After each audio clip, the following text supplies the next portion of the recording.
Some shows talk about one team. Other shows barely talk sports. This show will talk Packers, Brewers, and Bucks. Every day. It's Wisconsin Sports Daily with Steve Sparky Pfeiffer on the Wisconsin Sports Radio Network.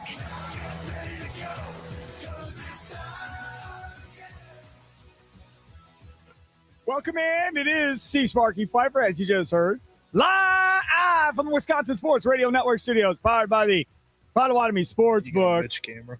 Yeah, it just makes me look shorter than I am already. Now I look like I'm 4'5" instead of 5'6". All right, there we go. He is Charlie Houston over there. He's in charge of everything on this show that goes right. Everything that goes wrong is my fault. Just so we have that understanding going into the show as we get underway here at 2 o'clock around the beautiful state of Wisconsin. Thanks for listening in. Appreciate y'all listening in Green Bay and WNFL in the Appleton area, and Wausau, and Duluth, Superior, and of course in southeastern Wisconsin too. Lots to get to on today's show. Guest free, so lots and lots of room for y'all to participate and get involved, whether it be via the talk and text line, Nicolay Law talk and text line 414-677-1250, or if you want to participate on social media, we stream this show live each and every day on X, on Instagram Live, on YouTube, and on the fan Facebook page. If you want to follow us, it's always at WI Sports Radio, of course, outside of the fan Facebook, Fan Milwaukee Facebook page. And then you can participate in the Dugout YouTube chat, where you can leave all your comments and so forth. As I always say, I'm old school. I like the calls more than I like everything else, but we will read everything that comes in, or as much as we can as well. I'll talk about the crew at 3 like normal. Charlie Sounds today at 3:40. Green and Gold update at 4. Things Sparky missed at 4:40. All of that remains in its time slots. We got to start off talking a little bit about what everybody else has been talking about. Giannis and this deal going on with Giannis. Now, a couple of different things that we all have to kind of understand here. And as I said before, this has been brought up prior, but the Jim Owczarski interview today with Giannis, not interview, comments from Giannis. It wasn't like it was a one-on-one, but Jim Owczarski, I got comments from Giannis for the Taylor Jenkins hire, in which he refers to the Bucks as Milwaukee. He refers to the Bucks as they in his responses. It's not a good sign. Not a good sign. I read it last night, and Jim Owczarski was supposed to join Inside Wisconsin Sports this morning, and wires got crossed, whatever happened. It wasn't able to make it. And I was reading the article last night. I took a screenshot of it, and I sent it to Josh, and I was like, hey, note the they part of this and him talking about Milwaukee. And then at the end, he's asked again about potentially coming back or whatever, and his answer was, we'll see. That was the answer. Now, you can get mad at me about reading into things and all of that. You can get mad at me for that. I'm okay with that. But when you're in this game with Giannis of trying to figure out what's true and what's not true, and that's kind of where we are as Bucks fans and as Bucks Nation, is trying to figure out what's real and what's not. You have Jimmy Haslam taking shots at ESPN reporters in his deal, which, again, is something that at the end of the day, I'm not sure who wins by doing that. Now, I guess as a fan base, you absolutely love it, right? You get very, very excited when Giannis takes a shot at Charania, or in this case, Jimmy Haslam takes a shot. You get very excited about that. And that's fine. I get it. I just don't think long-term it does you any good to go after ESPN at this point, considering they control quite a bit of the content going forward. Well, and it also just kind of seems like you know you're losing the fight and to ESPN and them getting all your information out there, all this other stuff, or maybe even spreading rumors. You're not getting any of your information out there. His agents are getting the information out there. ESPN's the one who's putting it on full blast. Right, from Giannis's They're camp. putting it out there is my point. Right. And Bucks and Jimmy Haslam and Giannis, They apparently don't like it. Giannis doesn't like it on the surface. We don't really know what's happening underneath that, but the Bucks just don't like it. But I think that's because they've just are fed up with this. They're saying Doc Rivers gone. Now stop talking about us. We're all done. Yep. Jokic might get traded. Let's start talking about that. Let's do all these other things. Talk about how awesome of a playoffs it is right now. All these other things just to come back to Giannis and the Bucks. Like, I get that's frustrating, but at some point, just ignore them again. Like, that seemed to do enough last time. Jimmy Haslam doesn't know how to ignore anything. Here is Jimmy Haslam on a side session with some of the local reporters after the press conference was done with Taylor Jenkins. So kind of like they used to do at the Combine, and they still do at the NFL Draft Combine. You get up at the podium, you talk to everybody that's in the room, you know, guys from different cities, national rights, whatever. And then when you're done, then you get pulled off to the side, and then all the local based beat reporters and media get to gather around the GM or the coach and ask more direct questions concerning the team without taking away from everybody else that has more general questions potentially at that point. So here's Jimmy Haslam with the reporters after the press conference. Well, I would say the injuries are obviously a factor, particularly when it's, you know, we had Dame and then this year Giannis, so that's a factor. Both of them Giannis works on his body as hard as any athlete I've ever been around. People ask me all the time, what's the biggest difference in business and sports? Well, let's take Josh Lessing, who runs the business side of the Bucks. If Josh pulls his hamstring Friday playing paddleball, we don't really care. I mean, it doesn't affect his job. But in sports, if somebody pulls their hamstring or their calf or tears their Achilles tendon, it's a big deal. I think our training staff does a good job, and we just need to watch it. I think Bucks fans might be surprised you were kind of so plain with it, like saying that, you know, it's got to be the next 6-7 weeks ahead of the draft. Does that, in a sense, a deadline for you, for Giannis? Well, I just think before the draft is a natural time, right? Because you're going to, you know, if Giannis does play somewhere else, we ought to get a lot of assets, and that's John's job to do it. If he's here, then you build the team differently. So, and I think that's also necessary. I just want to stress, though, that our relationship with him, despite what is reported by certain ESPN writers, is very positive. Decision that keeps you up at night? It's a big one. It's a big one. And you got to get it right. And John knows it. And Wes knows it. And we didn't hold back with Taylor. We just said, listen, he may or may not be with us. So don't come because of that, because you want to be straight up with people.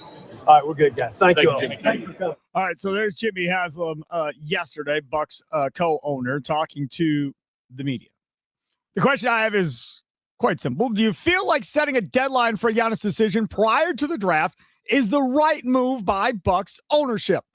Nicolay Law talking text line 414-677-1250, 414-677-1250 on the socials at WI Sports Radio. If you listen to this radio show, even if you don't listen every day, even if you listen just probably, say you listen a couple times a week, more than likely you have heard me beg and plead for the Bucks to do what Jimmy Haslam says they're going to do.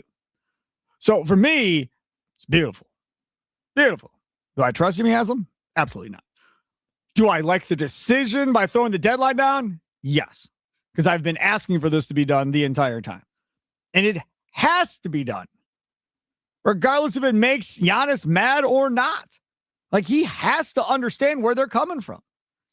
There was a report from Jake Fisher, one of the many NBA insiders, that said at the trade deadline, apparently, or leading up to it, according to his sources, the Cleveland Cavaliers came.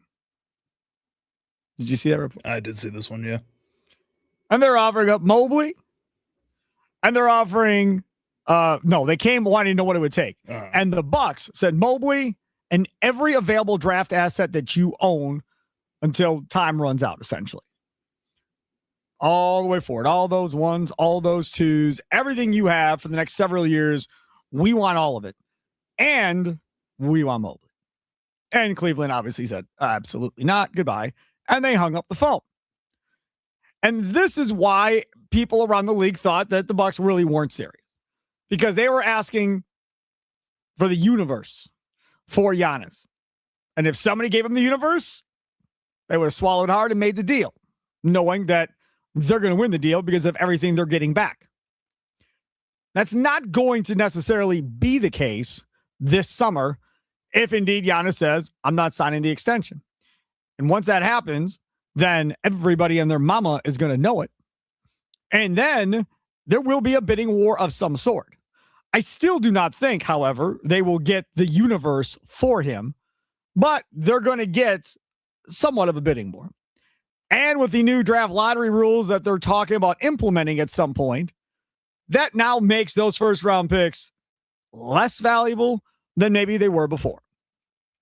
Which now means you get into the conversation of saying, okay, maybe a good player base is more important than a lot of draft capital at this point. Like we talked about with Jaylen Brown or Jason Tatum, if something like that were to happen, where Boston would come knocking on the door, offering up one of those guys and a couple of ones to get Giannis. Maybe that becomes more appealing than doing the straight up rebuild like we've talked about in the past. But do you feel like setting a deadline for a Giannis decision prior to the draft is the right move by Bucks ownership? Nikolai Law talking text line 414-677-1250. Trell, north side of Milwaukee. You're next on Wisconsin Sports Daily with me, Steve Sparky Pfeiffer. What's up, Trell? I am fired up, Sparky. I've been waiting for this ever since that press conference yesterday. First thing, let me answer your question. I do think it's the right move. I don't trust Jimmy Haslam. Nope. But I think this was the right move for him to do. And I think they are going to trade Giannis.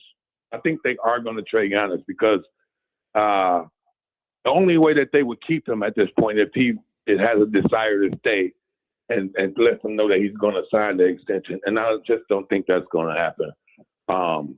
At this point, I think Giannis will play it out and try to see what they're going to do to cater to him. And I don't think they're at that point anymore. So I think he is going to get traded. I just wanted to bring up this trade that I seen yesterday because, man, you had spoke about the Jaylen Brown situation. Yeah. So it was a trade that was proposed on there. It's a three-way trade. It had Milwaukee trading Giannis to Boston, Boston trading Jaylen Brown to Atlanta trading Dyson Daniels, Jonathan Kuminga, their first-round pick from New Orleans this year, another pick, and then Boston also sent two other first-round picks. I don't really recall the years they were, but I think it's all happening within the picks were like in the near future, maybe because of the configuration the NBA is going to be doing with the draft going forward. But I think the Bucks would have, let me see, 3 picks this year and maybe 2 in 2027 or something like that. But I was thinking like maybe they can, try to get a pick in 31 or something later. But I thought that was a really good deal. And that's kind of the boat I was on. Well, that deal is really good if you make that deal before the lottery on Sunday and then you end up in the top 4 with one of those 2 picks. Then that's a pretty good deal for the Bucks. My problem is I think if Atlanta gets in the top 4 with the Pelicans or the Bucks pick, you can take that right off the board because that's not going to happen. They're not going to trade one of the top 4 picks. So to try and pull that deal off, you would have to do it before the lottery. Now, if it's after the lottery and now the Bucks and Pelicans are in the same range as far as, where they're picking, now you have 2 in the top 12 or whatever the case may end up being at the end of the day. Then, you have to have the debate. Me personally, I'd rather have Jalen Williams. You can keep the other 2. But Kuminga obviously showed flashes of being pretty good in Atlanta. He wants to be the number 1. I understand that. I get that. Dyson Daniels, I don't know. He doesn't do a ton for me. I don't know if that's a number Very 1 good defender. Sure, One of the best defenders in the league. But I don't think he's a 1 or a 2 on a championship caliber team. You've got to find scoring. I'll worry about defense later. You've got to find number 1 and 2 scores. But see, the thing is, Sparky, I think if Atlanta, the only way I think they wouldn't trade if they got the number 1 pick or the number 2 pick. If it's like number 4, they'll trade that for Jaylen Brown because they're already in the progression of making the playoffs. So you add Jaylen Brown with Jalen Johnson. Now you're taking a step up to, getting past the first and second round. Yeah. So. Yeah. Jalen Johnson. Exactly. Did I say Jalen Williams? I'm an idiot. Sorry. Thanks for the call, Trell. I misspoke. Listen, I would love Darius Acuff. We all know that, right? Love me some Darius Acuff. So yeah, if you got 3 or 4 in this deal, analyst said, we're good. We don't need Darius Acuff. We're going to go get Jaylen Brown instead. Yeah, I probably do the deal more than likely if Giannis isn't staying, right? Again, if you don't have an answer, I just don't think you can go do something. Then you have to wait. Now, the question then becomes, okay, Sparky, so what if Giannis and his camp simply don't give him an answer? No, we don't have to give you an answer till October. Sorry, Bucks. we're not giving you an answer. We'll see what you build with the roster, and then we'll figure it out later. And you don't give the Bucks an answer. They ghost you. Silent treatment. Don't respond to texts, calls. We're not saying no, though. Giannis is not going to be on the record of saying no, he's not signing and doesn't want to stay in Milwaukee. So we're not answering. You do what you got to do. Then, if you trade him, Giannis goes, hey, man, I didn't ask for a trade. I was waiting to see what they were going to do if I was going to sign my extension. They clearly didn't want me, so they moved me. And then Giannis puts it back on ownership, and then everybody loses their mind, right? I mean, that could be the counterplay to this deadline. It would where be. They just go silent. It would be the counterplay. That's exactly what Giannis and his camp would do. But I think at that point, if the Bucks are coming out and doing this, I think Jimmy Haslam made the right move by saying this. I agree that this was needed, more so to kind of, again, pass the buck back to Giannis. That's what they needed to do, because Giannis has spent this whole entire offseason since the Bucks have been eliminated from playoff contention kind of trying to pass the buck back to the Bucks and saying, hey, I've talked about, I always want to be here. I love Milwaukee. I love all this. So it's your guys' job to figure this out now.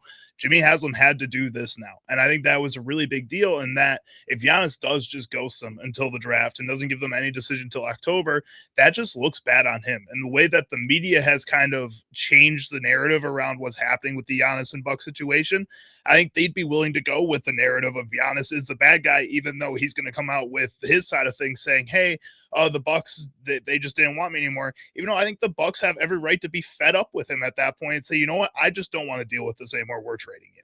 This is the thing. This good guy, bad guy thing and the narrative that's going to go along with it.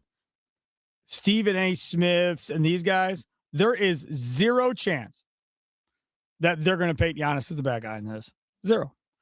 They're just not. They all want him the hell out of there. They want him in New York. They want him wherever. So wouldn't they be happy with the Bucks then? Wouldn't they say, oh, the Bucks did the right thing by finally axing this whole garbage that's been happening around them? I think they say this was the best deal for everybody, regardless of what Giannis says publicly, because we know behind the scenes that he's been trying to get out of there for a couple of years. The Bucks could not afford to wait any longer. They had to do something.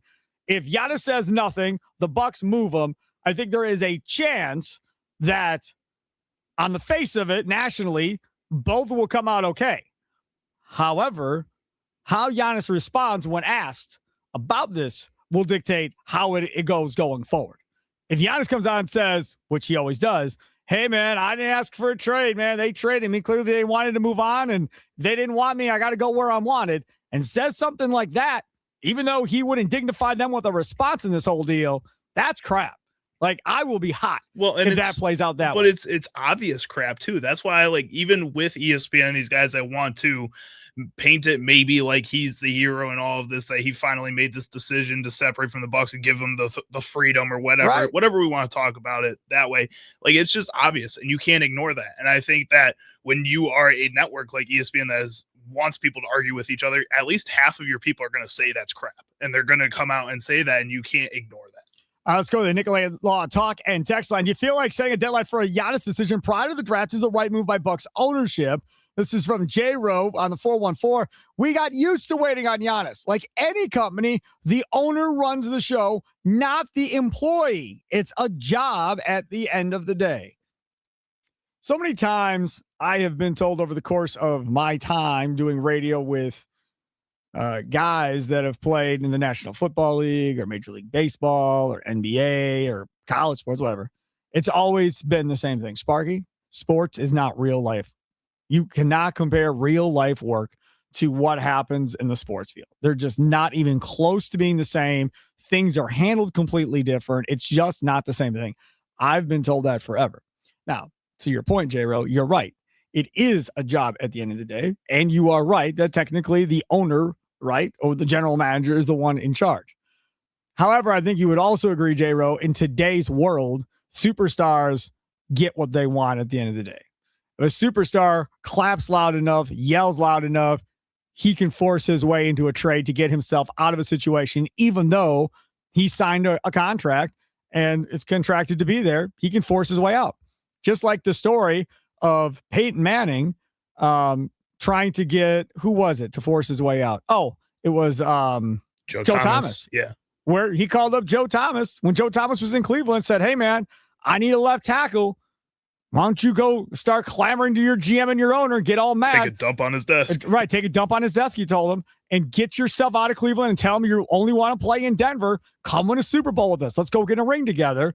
Joe's like, yeah, no, I'm good, man. I'm under contract here. I'm good. I'm staying. I'm not doing that.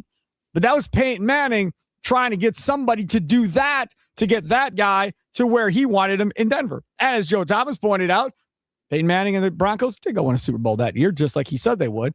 And Joe Thomas never even sniffed a Super Bowl while with his time in Cleveland, but wasn't going to be unloyal or however you want to look at it either. So that's the difference. Like, if Charlie gets mad at me and says, screw this, I don't want to work with you anymore, I'm out of here, and he goes to whoever and starts forcing his hand, I'd rather work on this show, maybe it works. Or they go, you're fired, get out. And then he goes somewhere else to work and he's not in the building anymore. That could happen. But if Charlie was a talk show host with gigantic ratings and making a ton of money and bringing in a ton of sales and revenue into the radio station and said, I don't want to work with Sparky anymore, put him on another show, I'd be gone. And Charlie would be the man because he was the one bringing all the money in. So it all depends where you are on the totem pole of life. Giannis is at the top of the totem pole of life in Milwaukee right now. So he clearly dictates and runs everything. Similarly, really, at the end of the day, as some of these other guys have done. Aaron Rodgers goes to the Jets and asks them to bring over every old Packer player out there available to come play with them in New York. And they said, if you say so, Aaron, no problem. We'll do that, Aaron, right? Same thing. Well, and Jimmy Haslam, out of all owners, I think values this idea of a superstar bringing in money to his teams.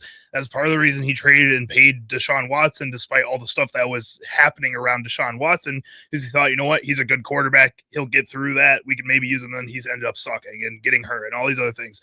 That's why he drafts Shedeur Sanders in the middle of that draft, despite the coaching staff not wanting to draft Shedeur, and that they went with Dylan Gabriel in spite of what Jimmy Haslam wanted. And Jimmy Haslam said, no, we're taking Shedeur Sanders because that name value, despite whether or not Shedeur Sanders is a good quarterback, is worthwhile having on your team. And I think he knows that Giannis is worthwhile having on your team, that he's going to bring money and that he's going to give him as much as he can. But right now he's getting to his limit.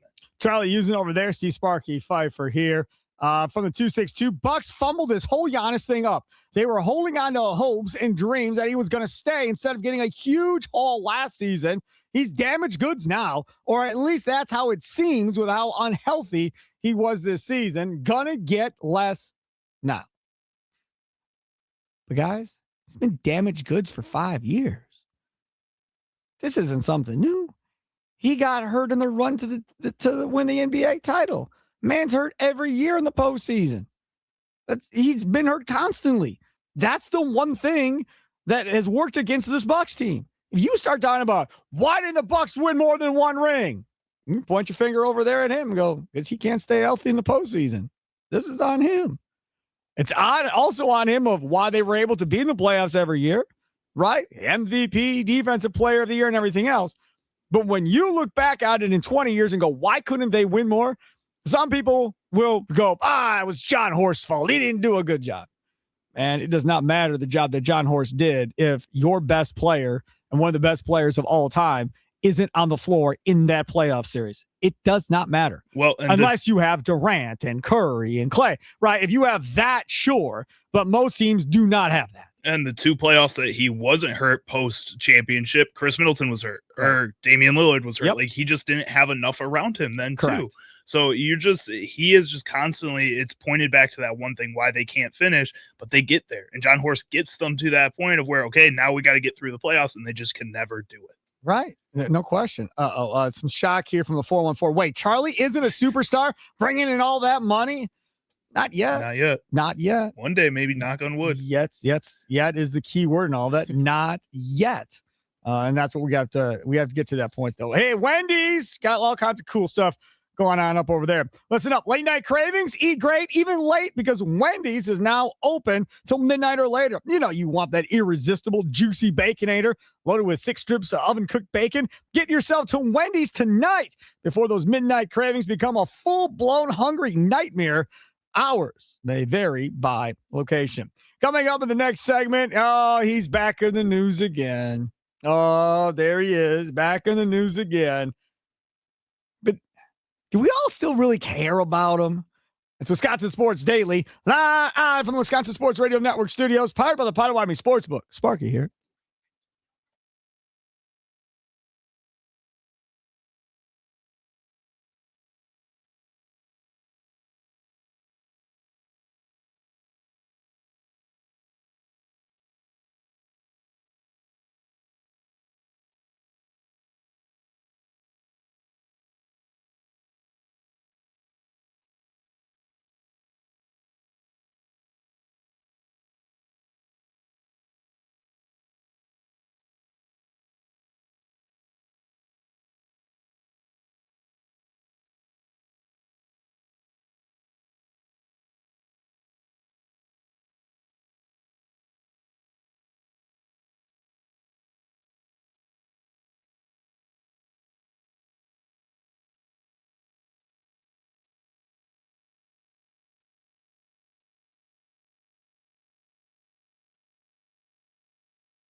Well, this is new. I didn't expect this bumper to be in our bumper rotation. I didn't either. I thought it was in the rotator. You didn't accidentally put it on. Look at it. It's the rotator. It says WSDA SD made bumpers. All right. That's not me. I didn't do that. Yeah, somebody really liked this song. Maybe sorry. What the heck? No, it's on time for things Sparky missed. We'll get to that at 4:40. And that is going to come out of the bumper rotation when we get to the next commercial break. I'll pull it up myself. We are going to switch gears to the Pittsburgh Steelers, however. And Aaron Rodgers, reports out there today suggest that Aaron Rodgers is headed to Pittsburgh and is expected to sign a deal with the Steelers and play for former Packers head coach Mike McCarthy. The question is simple. Are you still invested in Aaron Rodgers, in what he does, and how he looks when he plays for the Steelers, and what his numbers are, and if he's even still playing anymore? I believe it is Brandon Snide, who is like the biggest Aaron Rodgers honk ever. Yeah, he loves him, dude. Right. So I'm guessing that he is all fired up that he gets to see his guy play again this year for the Steelers. I'm guessing. Again, he and I have not had a conversation about this. I'm just guessing that if you are a super fan of somebody like that, that you are probably super fired up that you could see Rodgers play this year. So are you still invested in Aaron Rodgers? Nicolay Law, talking text line 414-677-1250, 414-677-1250 on X, Instagram, YouTube, and of course on the Fan Milwaukee Facebook page. All of your comments welcome there. And we're streaming as well, WI Sports Radio. I am kind of still invested, if we're being honest. I thought you weren't. Not invested to the aspect of I'm going to sit there and watch the Steelers games because I hate the Steelers, have for a long time, being a Colts fan as well. So I really don't care about the Steelers. I like McCarthy. I always have. Was always good with McCarthy. So I have no issue with McCarthy. My thing is, I don't want it to necessarily end the same way it ended up with Brett. Getting pulled out on a cart in the fetal position, full head of gray hair, looking like he had no business being on the field. And that's the lasting memory that you see of him being wheeled off. Like that, I don't think any player should ever play that long where it looks that bad. Now, from an organizational standpoint, like Pittsburgh, you don't have other options. By choice, mind you. By choice. They decided to put all their eggs in the basket of Aaron Rodgers. And maybe they've known this entire time that he's coming back and he just was going to take his time. I would also imagine that Rodgers will not participate in any of the OTAs with his team. That will be part of the deal with McCarthy. Which is, again, fine.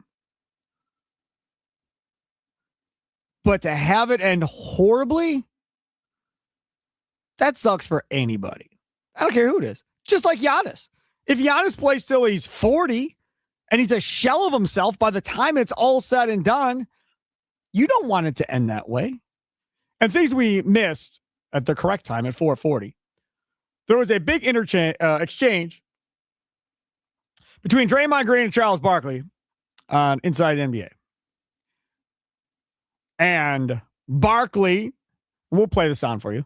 Barkley talking about how all of these teams that got on great runs eventually got old and it had to end. That it's not forever, whether it's Duncan and the Spurs with Parker and Ginobili, or Isaiah Thomas and Lambeer and those guys with the Pistons, or whoever the case may be. And he's right. Eventually, everybody's time runs out. You're not going to stop the aging process. Now, at the same time, as a fan, you don't want it to be Barry Sanders, right? You don't want it to be Robert Smith of the Vikings, Herman Moore of the Lions to a degree. You don't want it to be guys that retire way too early.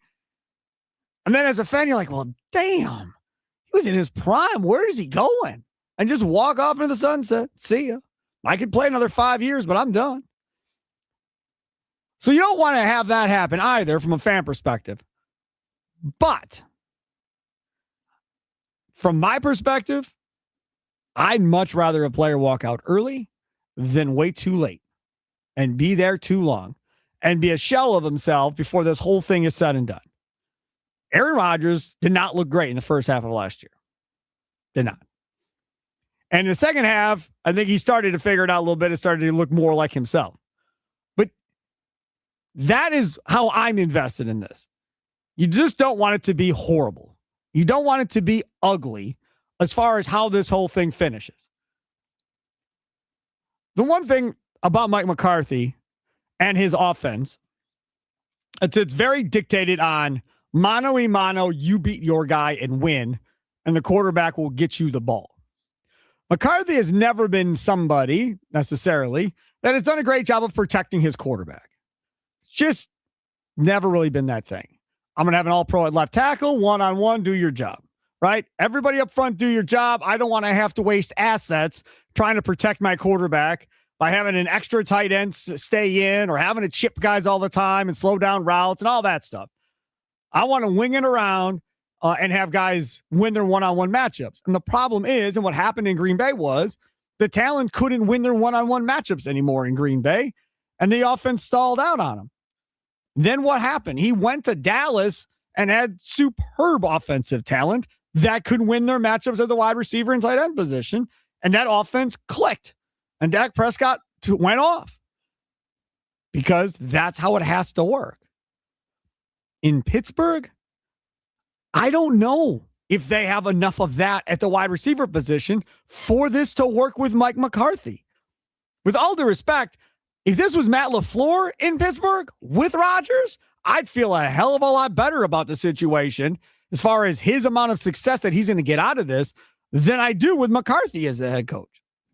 I think so. I think also from the Steelers' perspective too, I think they have enough weapons in that room, in the wide receiver room.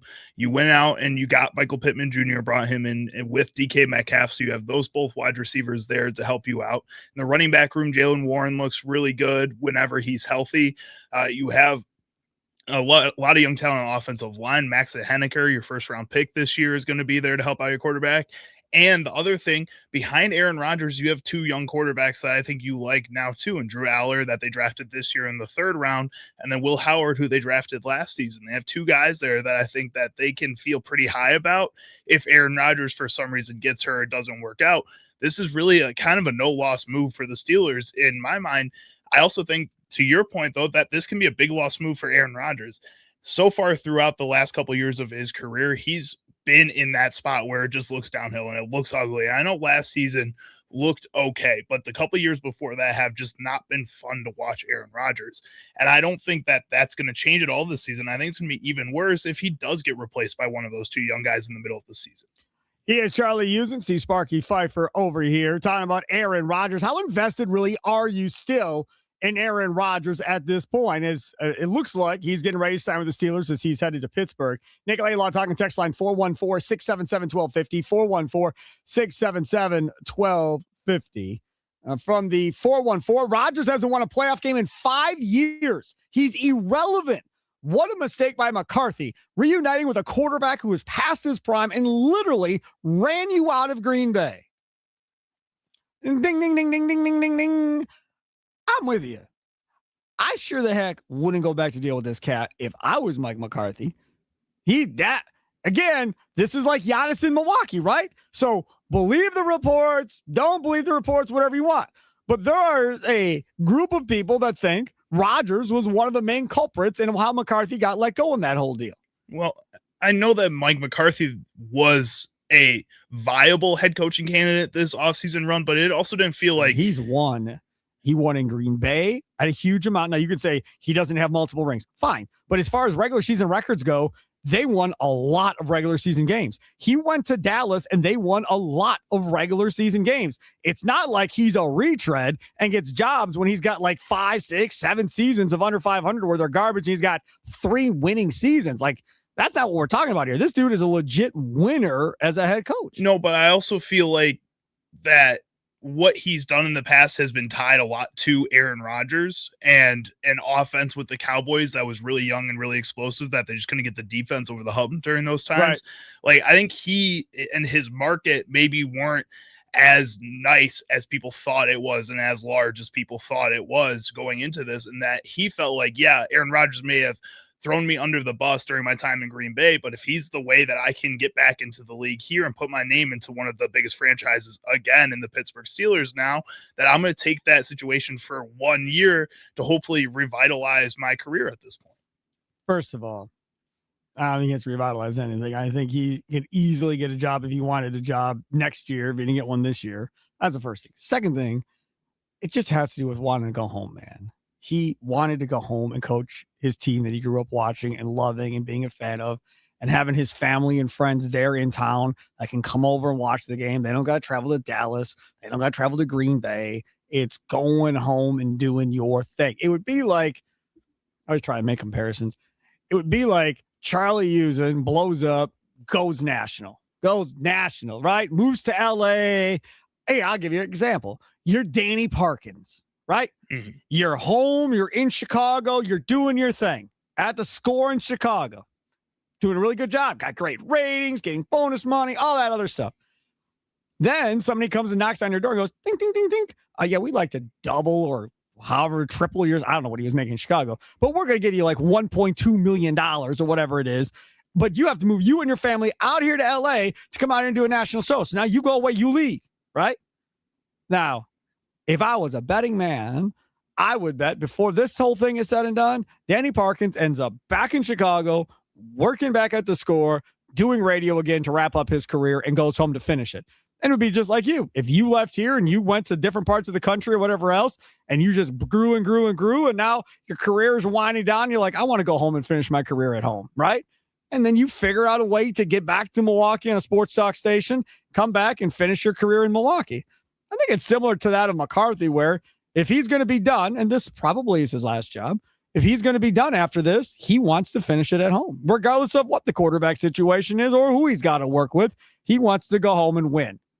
Well, I get it. I just also think home was always going to be an option as long as Mike Tomlin. Like, I feel like Danny Parkins, yes, he could maybe go anywhere after Fox if that doesn't work out, if it blows up. But I think he would choose Chicago just because that would always be a home no matter what. Like, that would be somewhere that would always let him in no matter what. He was in Kansas City, and then they brought him home to come work in Chicago. I think with Mike McCarthy, I don't think he would have gotten a job wherever he wanted. I think the market is more limited than what it probably was projected to be, but Steelers and Pittsburgh are always going to give him a home no matter what. Well, I guess, and again, it all depended on if Tomlin was going to be out of a job or not, and then what Pittsburgh wanted to do. And I promise you, there's no person walking the face of the earth that wants that Steelers job more than Mike McCarthy did when that happened. Scotty Tiffany texts in, I couldn't care less about what Aaron does, including if he plays and for who. I'm more concerned about McCarthy taking the heat for Aaron's subpar play. I want McCarthy to succeed. Yeah, I like McCarthy far more than I like Rodgers. That's not even a question. Yes. The problem I have is I hate that organization and have for a long time. So I ain't rooting for them to win any games. But yes, if I had to pick which one I'd rather have succeed, it would definitely be Mike McCarthy. It's Wisconsin Sports Daily, live from the Wisconsin Sports Radio Network studios, powered by the Potawatomi Sportsbook. Speaking of Potawatomi, step up to the plate, take a shot at winning major prizes in the $300,000 Big League Series at Potawatomi Casino Hotel, Milwaukee.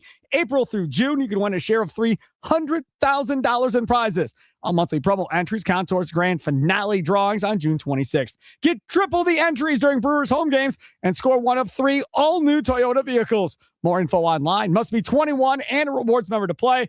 Only at Potawatomi.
Wisconsin Sports Daily, live from the Wisconsin Sports Radio Network studios, powered by the Potawatomi Sportsbook. Hello there. Welcome in to a Thursday edition coming up at 3 o'clock. We will get to let's talk about the Crew. Lots going on with the Milwaukee Brewers to touch on coming up in the 3 o'clock hour. Also, some disturbing numbers on Badger basketball recruiting. I heard them talking about it a little bit with Mason Crosby, but it really, to me, threw up a red flag when I saw the stat earlier today on social media. And then the Milwaukee Journal-Sentinel, after that stat got posted, they wrote a piece on it as well. Really throws up a red flag as everybody gets all mad at Luke Fickell about how he goes about doing his recruiting and how this whole thing plays out. And I don't ever hear word one anytime we talk about this, about people getting mad at Greg Gard for his recruiting and how he's doing his job. So we're going to address that coming up here in about 25 minutes. And then it's Charlie Sounds of the Day coming up at 3:40. Looking forward to that as well. We were just talking, Charlie and I, in the last break about what he's got going on tonight, so forth. And you said you're having patty melt? Yeah, that's the plan right now. Can you please inform everybody about this turkey nonsense that you're doing? Ground turkey is delicious. I really like it. I use it in place of ground beef for almost everything now. Besides like a normal, like sometimes we do turkey burgers, but I gotta have a normal burger sometime. But like it's delicious. I think it's awesome. Turkey burger? That's not a burger. And then. it's cheaper.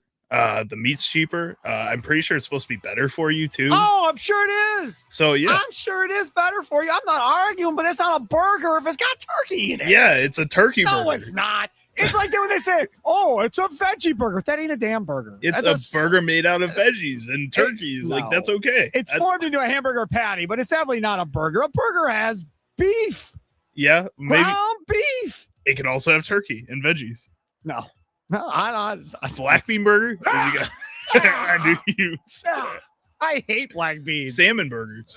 Salmon burger? Yeah, you've never That's seen not even a salmon. thing. Yes, it is. No, it's not. Yes, it is. I'm gonna send you a Just picture later from the grocery store. making No, I've stuff seen them. up. All right, coming up next, let's talk more about the Crew and stop talking about all this weird stuff that Charlie eats. Straight ahead, it's Wisconsin Sports Daily, live from the Wisconsin Sports Radio Network studios. Powered by the Potawatomi Sportsbook. Sparky with you.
Some shows talk about one team. Other shows barely talk sports.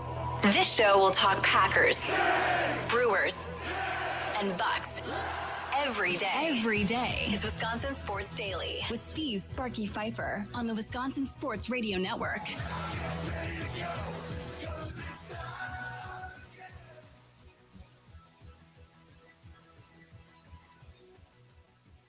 Live from the Wisconsin Sports Radio Network studios, powered by the Potawatomi Sportsbook. Sparky here, Charlie Hughes producing today's show. Appreciate y'all for tuning in. Brewers with a day off today. Very weird. It's nice. I know Tommy is feeling a little relieved, having one day off every once in a while. Talking about?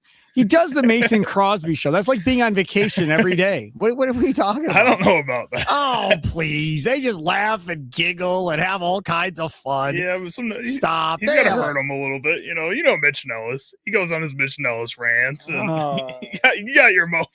Stop. I think I don't have Spectrum, right? But they have that Spectrum Roundtable or whatever that they do, sports roundtable that's on. And I think Tim Allen and Mitch Thunder Nellis are on a Spectrum Roundtable taping today. Mitch was talking about it earlier, and I don't know. I don't want to say anything, but Tommy Wirtz was invited at least. Oh, to what? Run a Mitch camera? Nellis, by Mitch Nellis. Yeah, run a camera exactly. or something? Yeah. Put him to work. Do voiceover for Mitch. Yeah, well, yeah, that's good. Maybe Mitch can hook him up with Dennis Krause and get him on the Spectrum Roundtable. Yeah. That'd be fun. Tim and Tommy. Yes, that would be the best roundtable, right? Tim and Tommy. No, with all due respect to Mitch, of course. Yeah, that'd be a lot of fun. All right, it is 3:00, so let's get to it. It's time to talk about the Crew. It's Wisconsin Sports Daily on the Wisconsin Sports Radio Network. Okay, let's get to it. So, Brewers get the win yesterday against the St. Louis Cardinals, which obviously was a good thing. They split that series in St. Louis. That ended up being a 2-game series. And for everybody that was like, put a roof on it. Hey, man, with the way things are for the Brewers, I'll take the day off for the Brewers. Give some of those bullpen arms a day of rest, whatever. Like, I am fine with that. I got no issue with that whatsoever. And now you get a day off today, and then this nice big series against the New York Yankees. I'm super pumped for, this rotation against the Yankees. And depending on what happens this year, if Woodruff isn't the same, whatever happens, you've got Mizorowski, Harrison, Henderson. I mean, that might be your front three for quite a long time if they all can stay healthy. Well, and hopefully Quinn Priester is a part of that as he comes back into this rotation. I know things aren't sounding as great as they should. I don't know. He pitched really damn well last season, man. And I think we should at least give him the opportunity to come back and show what he can do this season when he does get healthy. I know we get worried, but that's 4 guys. If he's included right at the top of your rotation, you can figure out the 5th guy with basically anybody. And Brandon Sproat hasn't been a slouch lately either. Yeah, it looked good yesterday. Only 4 innings, but looked much better than he was. And Murphy after the game was like, hey, as long as we feel like he's still growing and getting better, we're not going to send him down. But if at some point, he regresses or doesn't continue to get better, then, maybe that's different. Maybe he does get sent down. So every time we do this segment, let's talk about the Crew, we try and find something different or fun to do or play some audio or whatever. But we always promise you Brewers at 3, even if we don't talk about the Brewers the rest of the show, at least you're going to have it at 3:00. On SI, Milwaukee Brewers on SI, Patrick McAvoy, who I don't believe we've ever had on the show ever, right? Correct? Not that I can think of, no. So Patrick McAvoy put this out today. He has a Brewers-Mets trade that would fix the power issues for the Milwaukee Brewers. Now,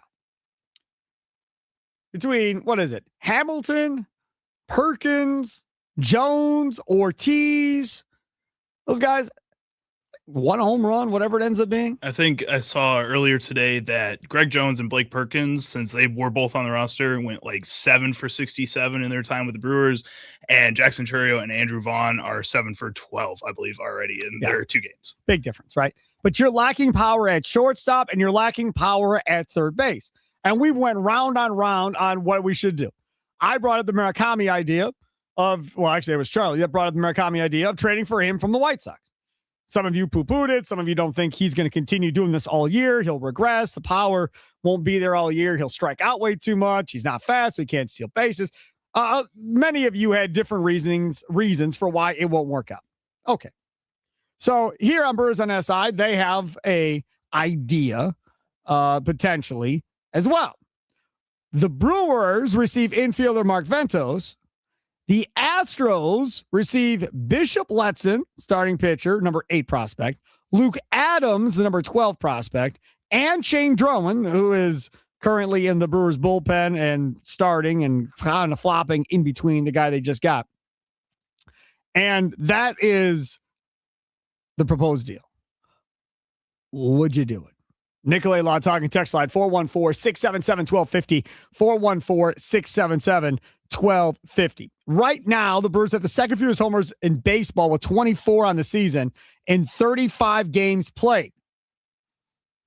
Okay, fine.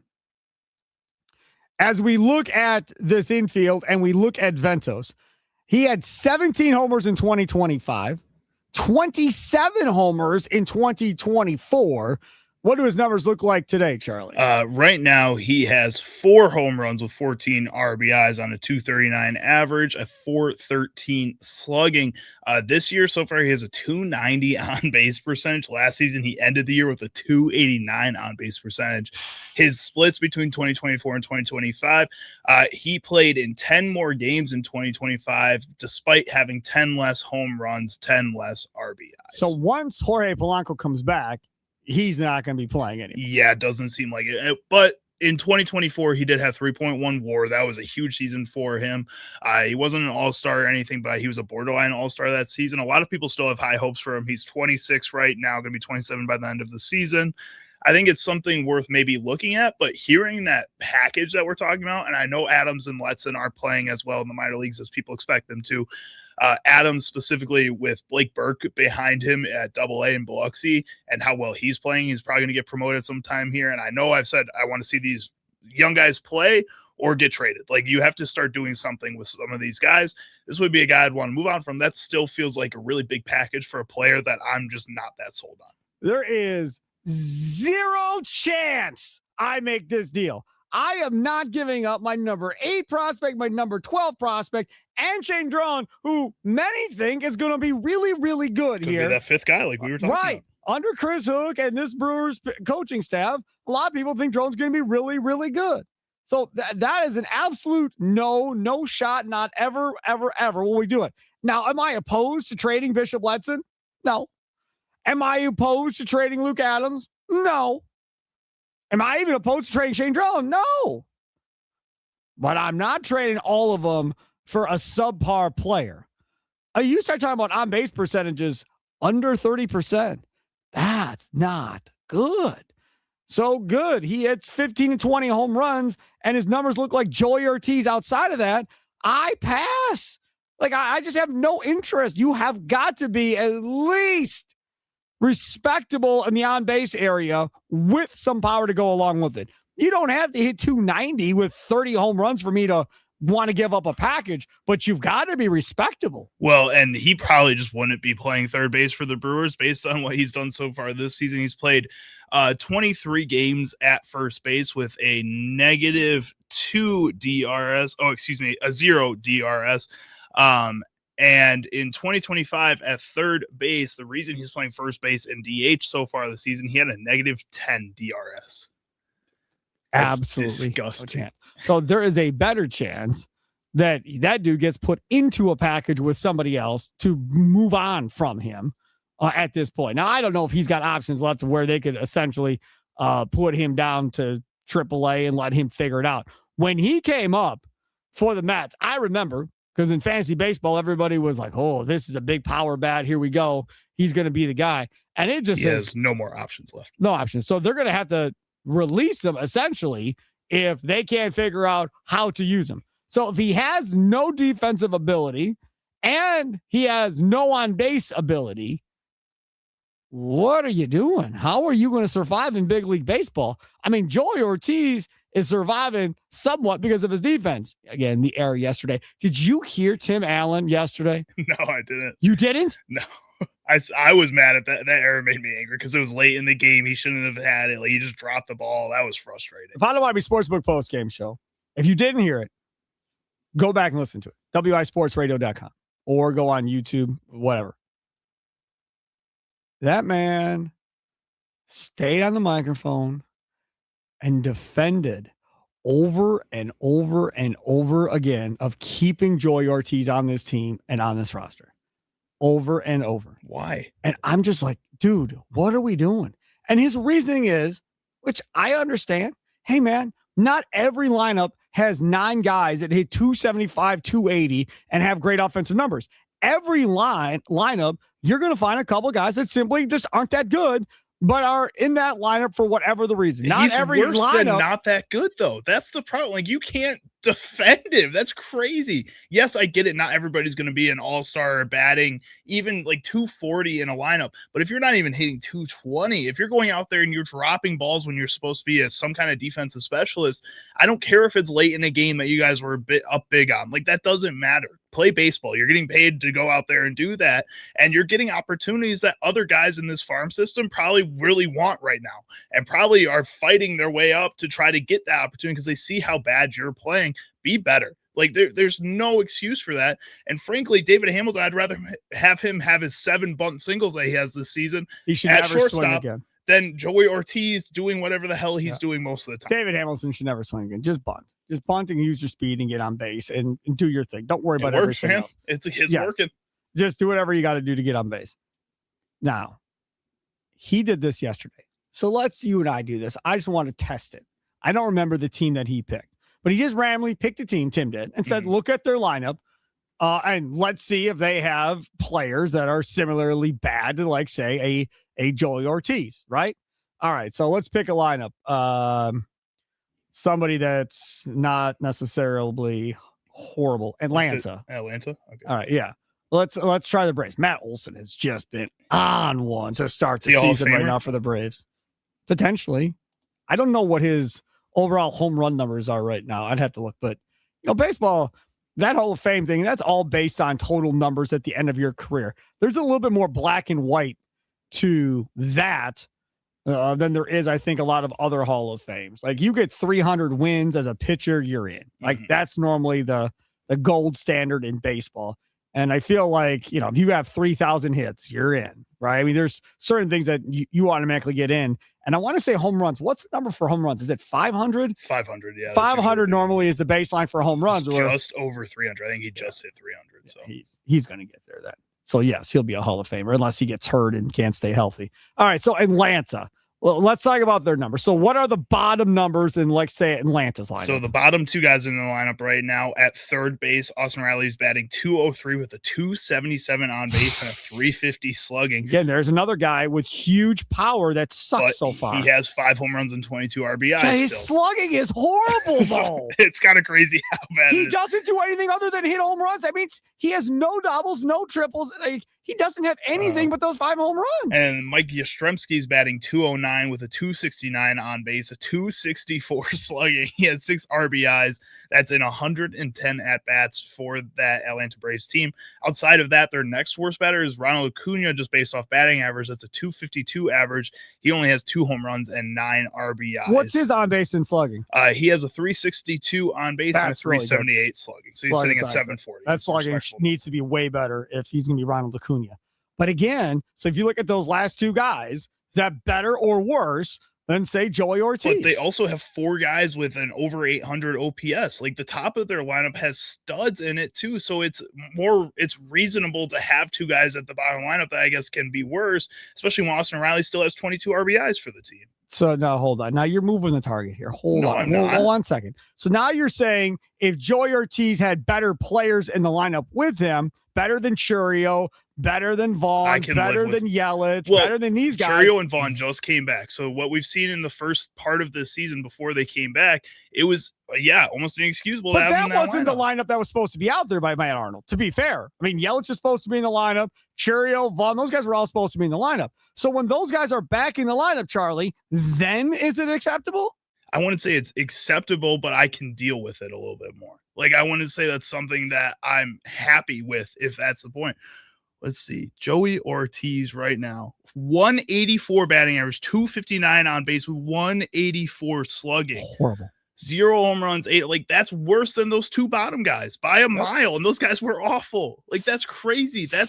He doesn't even hit that mark still. 715. David Hamilton had an error yesterday as well, playing third. He looked like a little leaguer on that play from the 715. Yes.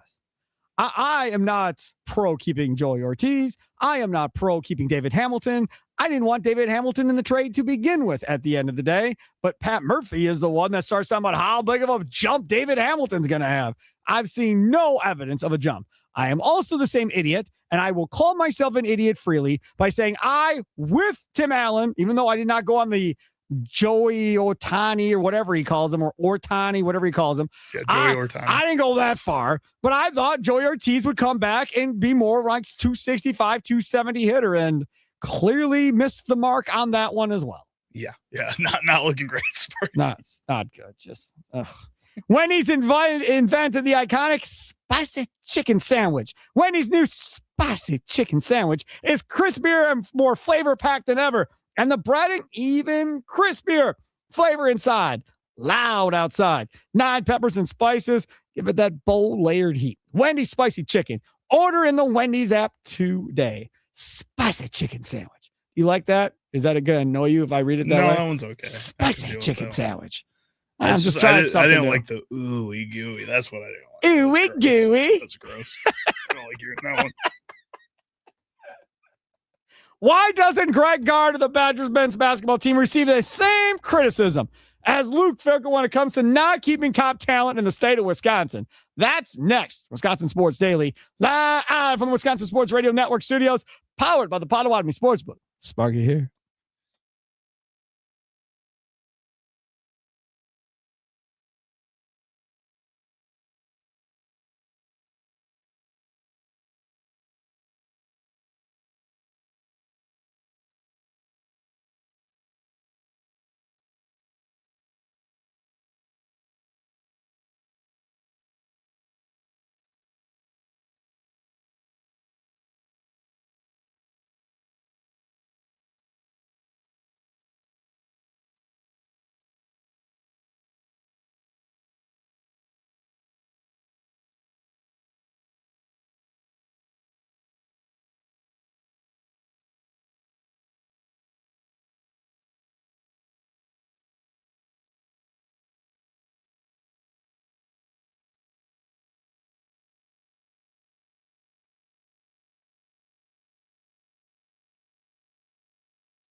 Welcome in. It is Wisconsin Sports Daily. Live from the Wisconsin Sports Radio Network studios, powered by the Potawatomi Sportsbook. Sparky with you. Charlie using other side of the glass. Now, I've got to tell you that there is something here that I just don't quite understand. Okay? That Luke Fickell has been under fire for the Badgers football team, and you can hear College Sports Weekly Saturday mornings, 9 to 11, with Donald Chills and Dan Underberg. And I don't know if those two guys have jumped into it. Charlie, you're on that show. I don't know if they've talked about this. But I know on this show, we are very, very hard on Luke Fickell of the Badgers football program. Very critical. Mm-hmm. We have recruiting analysts on, we have beat writers on, and we hammer him for not recruiting the state of Wisconsin. Now, this year, he's done a hell of a job. Like pretty much everybody, I think, but one maybe, has Wisconsin ties of some sort to the state. Now, I include Sorgi as part of this because obviously his dad played here. But there's ties. And a lot of them are high school football players in the state that now are committed to go to Wisconsin. To which the Fickell defenders say, see, here we go. Now he's figured it out. He's recruiting Wisconsin. We're on our way. To which I respond with, yeah, but this is one of the most talented Wisconsin football classes that we've had in quite some time. Probably the most talented that they've had since Fickell has been here. As far as how highly respected and ranked they are with the star system in college football and high school football. So he'd be an idiot not to go after some of these guys when everybody else is. And you could come back with, okay, fine. But he lost offensive linemen to Notre Dame, to Penn State. He's lost them to other big name programs. They weren't good enough for Wisconsin, but they were good enough for these other programs. And then I'll respond, isn't this fun? Then I'll respond and go, yeah, but that was the offensive coordinator that he hired. And that style of offensive lineman didn't fit to what they wanted to run now. And now they've made a change again to what they want on the offensive line. So now this is going to be something that makes more sense with a style of offensive line that you get out of Wisconsin. But Greg Gard, you've gone unnoticed. Nobody really talks about Greg Gard and his recruiting the state of Wisconsin. We praise Greg Gard, I certainly do, for his work in the portal the last several years. A+. I think he's been awesome. Now he's figured out a way to start bringing international players in. So that's great. All positives. Greg Gard's teams continue to go to the NCAA tournament, unlike Luke Fickell's teams who can't get out of their own way and win 6 games to qualify for a bowl game. So that's another reason why Greg Gard isn't talked about when it comes to recruiting. But damn, the last 17 in-state top 100 players, Greg Gard hasn't gotten a single one. The latest yesterday going to TJ Otzelberger and Iowa State. Now remember, Otzelberger, Wisconsin native, went to Thomas More High School, wanted to be the coach at Milwaukee, and got screwed in that deal. And is at Iowa State, and it's going to be there probably until he retires and is done. Family loves it there. He's done a hell of a job. Just got a 10-year deal from Iowa State for a lot of money. So all is well. But since he got out of here, was an assistant coach at Iowa State when he began his journey, before he started becoming a head coach, he used his connections in Milwaukee and around the state to recruit kids from Wisconsin to Iowa State. Then he was at UNLV and used his recruiting prowess as well. You can tell me that style of play, that's baloney. This Badger team gets up and runs, maybe not as much as a Patino team or anything like that, but they definitely are doing it far more than we've seen with Bo Ryan teams and so forth. This offense has transformed and changed, in large part because of Kirk Penny when he was an assistant coach, helped modernize this Greg Gard offense. The modern offense. That is not a reason or an excuse as to why you can't be able to get somebody in. Now, another potential sticking point in all of this could be grades. We've heard that for years at Madison, right? We'd love that kid, but we can't get him in academically. We're so sorry. We're going to have to go recruit somebody else. Now, normally you hear about that in football. You don't hear about it as much in basketball. So maybe these last 17 top 100 kids, maybe there was something with that. I don't think it's that either. Do you want to know what I think it is? Let's hear it. The almighty dollar. Maybe they simply can't compete financially in order to get the kids that they want in here. Maybe that's just it. Maybe they can't compete. And because they can't compete financially, they end up getting outbid at the end of the day, and these kids go to the higher paying school. Maybe it's as simple as that. We talked about it in football. You saw Chris McIntosh, who tail between legs went running out of here. You saw Chris McIntosh go to Evers and say, hey, we need $14 million. Otherwise, I got to start cutting Olympic sports at Madison. And Governor said, oh, it sounds good. Take the money. Here you go. So clearly there are financial issues that he knew they had that they were trying to fix, and then he got out once he got that deal cut, and now it's going to be somebody else's problem. But it very well could just be financial as far as why Greg Gard can't keep these guys in. There's a difference.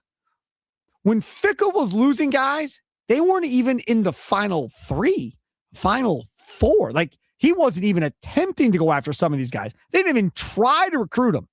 Gard at least is trying and is simply losing and getting beat out by other programs. So there is a difference between the two of them, Charlie. There is. I like with Greg Gard too. I think the other side of this, I think yes, part of it is that they may not be paying as much, but the other half is if you're not going to pay as much, there has to be opportunity for these guys. And especially in basketball where freshman players can be the focal point of an offense, unlike football where it's just a lot more unlikely for that to happen. Greg Gard doesn't let that happen. All the teams that he's had in the NIL era, at least, have all been led by guys that are at least a sophomore and have been out there and can go and have shown that they've done it at the college level before. And he makes the freshmen earn their roles. And usually by the end of the year, there's still only 2 freshmen that maybe have rotational minutes for this Badgers team. If that's the case in a world where each year is a contract and each year means more money, the more time you play, especially if you're not an NBA guy, that matters a lot. And you have to start planning ahead for that type of stuff. I think that's what a lot of these players are doing. So unless he's going to give a freshman guy the starting minutes, the star minutes that maybe he deserves, which I just don't think Greg Gard will do. That doesn't seem like to be his nature. Then they're not going to get these guys because they're just not paying them as well either. Got some of the text messages coming in here on the Nicolay Law Talk text line. You can hop aboard as well. Why do you think Greg Gard doesn't receive the same criticism as Luke Fickell does for not keeping top talent in the state? 414-677-1250, 414-677-1250, 920 from Frank in the Fort. Sparky, you must not read about Badgers basketball. Gard is always ripped about not keeping players in Madison. No, I do not read message boards. So you are correct. I do not. I do not read football message boards. I do not read basketball message boards. Did you know, Charlie, using that back in the day, there used to be a local Milwaukee media message board? Oh, did you read that one? No, but everybody else in this building did back in the day. I'm sure they read yours to you. And you would have local owners of radio stations getting on the message boards, fighting with people, and the whole deal. It was. Do you know what Discord is? Psychotic. I bet there's a Discord server that's about like Milwaukee Discord? Sports. Yeah. It's like a big message board thing. They just join groups to like talk to people and stuff about whatever topic the group is about. Oh, I don't have it, but I've heard of it and I've heard people use it before. So I'm sure there's one for Milwaukee Sports and Sports Talk. Don't tell me about it. Don't want to read it. So yes, you're right. I don't read Badger football message boards or whatever else, or Badger basketball. All I'm going off of is when we talk about stuff here on the show or on other shows on the Wisconsin Sports Radio Network, whether it's Inside Wisconsin Sports, weekdays from 6 to 9 with Trevor and Josh, or 9 to noon with John Kuhn and Rami Makaloff, or the Mason Crosby Show with Thunder. You don't hear a lot of people going after Gard about keeping people in state, but it's a constant theme with Fickell. And not only is it a constant theme with Fickell, you hear it also from the high school coaches themselves complaining about it over the last couple of years. Again, I have not read or seen a lot of high school coaches complaining necessarily about Greg Gard. Anytime you talk to a high school basketball coach, for the most part, it's, oh, love Coach Gard. He's been great to us, blah, blah, blah. Good luck finding somebody say bad stuff about Greg Gard from the basketball community. That's it. You just don't hear a lot of that. No, you don't. But also, I think a lot of these coaches, They maybe have good talking relationships with Greg Gard, but then they go out. He doesn't recruit their guy hard enough or give them the amount of money, but he's still successful. So you can't blame him for saying, hey, you know what? They're going out there and winning basketball games, at least in the regular season. That's fine. My kid's going somewhere else and doing better things for him than what he would have probably done in Wisconsin. I think the moment that you start losing and like the football program did bottom out and you keep pretending like you're not bottoming out and going for transfer portal quarterbacks all the time and not recruiting within the state, it's frustrating because most people say go back to square one. Go back to the spot that it all started, which is the in-state recruiting guys, and get that and spread back out. And it took the Badgers and that football program so long to do that. Step up to the plate, take a shot at winning major prizes in the $300,000 Big League Series at Potawatomi Casino Hotel, Milwaukee. April through June, you could win a share of $300,000 in prizes. All monthly promo entries could count towards the grand finale drawings on June 26th. Get triple the entries during Brewers home games. Score one of 3 all-new Toyota vehicles. More info online. Must be 21 and a rewards member to play. Only at Potawatomi. All right, coming up on the other side, Charlie's Sounds of the Day. It's Wisconsin Sports Daily, live from the Wisconsin Sports Radio Network studios, powered by the Potawatomi Sportsbook. Sparky here.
It's Wisconsin Sports Daily. Steve Sparky Pfeiffer with you. People still coming in on this Greg Gard topic. From Russ in the 715. On the social media platforms I follow, Greg Gard has been getting ripped for his in-state recruiting and recruiting in general. For years, he's always emphasized bringing in the Charmin soft, unathletic clodhoppers from the Lily White Outer Ring Twin City suburbs, while he can't recruit his way out of a wet paper bag in southeastern Wisconsin, is a common complaint. Okay. Listen, the whole got too many white kids on your team and everything else. Yes, that has been a thing forever. That was a thing people will complain about with Dick Bennett for years, right? The same type of thing. I've heard the same complaint with Greg Gard as well. Yes, I've seen all of that for sure. And yes, they do recruit Minneapolis and Minnesota. And that is because Pitino and others haven't been able to keep their own kids in their state. So they have made a habit of going there. Now, to your point, as far as not recruiting southeastern Wisconsin, the city of Milwaukee, and doing that type of stuff, is that done intentionally? Is that done on purpose? No idea. Couldn't tell you. I don't know if that's a plan or not. But it's a bad look that you can't keep, your top 17 prospects, top 17 of the last top 100 players, or however we want to phrase it, in the state. They've had 17 kids in the top 100. They haven't kept one of them on the last 17. That's crazy to me. Real quickly, Ram, north side of Milwaukee. You're next on Wisconsin Sports Daily before we get to Charlie's Sounds of the Day. What's up, Ram? Am I breaking up? No, you sound crystal clear. Okay, I got you off speaker. The gripe in the city conference, I'm right here with a lot of black coaches. They're not even looking, Sparky. They don't even show up? No, sure. Come on, man. I'm just giving you 100. And this just go from Looney forward. So if you go from Looney to now, that's 10 years. It's a long time. And it's 8 NBA players in that list from the city conference. Yeah. And then you can count Khashoggi, too, that played with Phoenix. He from South Milwaukee. He plays South Milwaukee. He from South Milwaukee. So the question is, and now to the point where even when you in the white community, the whole thing with Tyler Hero, why he decommit? Well, there's a whole bunch there. I mean, that's another whole topic. I mean, you had that there. You had Diamond Stone was another one that he ended up going to Maryland. I mean, right, yeah. Right. Where right. they were in, and then it fell apart for whatever. Well, I mean, but why can't you get one? I agree. Okay, look at Jaquan Johnson at Bradley. Now he's leaving Bradley, going to Iowa State. He went to Pius. Right. And again, there is TJO at Iowa State grabbing guys. Yeah. Even with the kid, Nick and what's the name from Pewaukee, the 2 top white players. Yep. And he about to go to he went to Florida. But I'm saying, we're not good enough to put on a Badger uniform. I don't know. It's a heck of a question and a conversation for sure. Thanks for the call. I don't know, but I'll tell you one thing: something smells. Something don't seem right to me. I mean, how is it good enough for TJO over there at Iowa State, but it ain't good enough for Wisconsin? Now, again, if it's grades, nothing he can do about that. Like that, if that's it, if Iowa State has less of an academic standard than Wisconsin, and that's why TJO can get him in and Gard can't, nothing Greg Gard can do about that. Nothing at all. But if there's other reasons, I would love to hear what the other reasons are outside of money and grades. Well, and again, like I said, I think part of it is that he doesn't really want to play the young guys unless they've proven their chops. And then I think there might be something about, because he feels the safety in front of a Luke Fickell that he can kind of pick and choose a little bit more. And if he feels like a guy isn't going to fit into his system for some reason, even if he is a really good player from the state of Wisconsin, he's not going to overexert his resources to recruit that guy. I think that's fair to some degree, but when you can't get out of the first round, when there are certain deficiencies to your team that you do need to work with, I think you are a good enough coach, Greg Gard, to go out there and bring in anybody and find a way to make them fit into your system. But I also think he's just so picky about who he does bring into that system to make sure it works every time. And that's why he's so good in the transfer portal, because he can see these guys and see them at the college level and say, I know that guy does the things I need him to do. With a freshman, he doesn't have that same kind of control. At some point, when these guys are as good as they are, like we've seen them be in Iowa State, all these players that go there, you have to give that an opportunity to at least try to see if he will mold into your system. And that's the thing. how big is patience right now in college sports? Most coaches don't have the patience to see how this is going to work out. And then if you think that person's not staying here regardless, so if that person does go off and have a great year, and maybe they're not NBA ready, but they're going to go take the next big thing at another college, you're recruiting one and dones. And maybe there's part of that goes into this. Well, and with how much money is just flowing into these players' pockets, these coaches not only aren't patient, but they can't afford to be patient. Like these schools will fire you if you have a bad season 2 years in a row. You've seen a lot of these bigger universities be able to do that. Now, Wisconsin, I think, has a little bit more faith in their guys, but how long before they start getting to that impatient level? Yes, Charlie Using, C Sparky Fiver with you. Long post over there on the Dugout YouTube chat. It's the one that we read in the text. I think you just wanted to make sure we read it. Yeah, we got you. We're all set over there, Russ. Appreciate it. Chiming in and being a part of it. Let's get to Charlie. What sound clips will Chicago Charlie pick today for Sparky? Will Sparky become enraged? Will laughter ensue? It's time for Charlie's Sound of the Day. It's Wisconsin Sports Daily on the Wisconsin Sports Radio Network. All right, Charlie Using, where are we going first? All right, first up, we're going to head over to our friends down in Miami, WQAM, where Bobby Marks, ESPN Insider, was on the station there discussing the current trade value of Giannis Antetokounmpo. I would say I would be surprised if Milwaukee gets more than what Brooklyn got and what Memphis got from Mikal Bridges and Desmond Bane in picks. Mm-hmm. Players could be certainly different here. I think Giannis controls what the market will be. Listen, he's got to be the bad guy here. No offense, he's got to be the bad guy here, where he says, "Hey, these are the two teams I'm going to go with. These are the teams I want to go to trade it to, and these are the two teams I'm going to sign an extension with." Like that basically can kind of control, the market a little bit here. I know it didn't work that well with Damian Lillard. I guess it was 3 or 4 years ago with him wanting to go play in Miami, but I think that's the big thing. I think certainly what happens on Sunday, which is the lottery, plays a big role in that as far as who's picking where.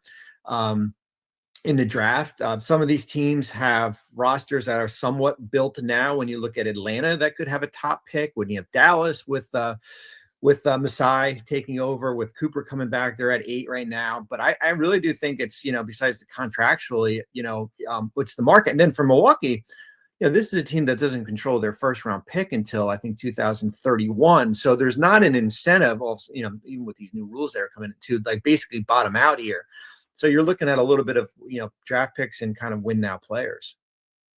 So I went and because I couldn't remember exactly what the Desmond Bane trade was at the end of the day. So I Googled it. I brought up the Desmond Bane trade. Now check this out here. Desmond Bane, he's saying picks, right?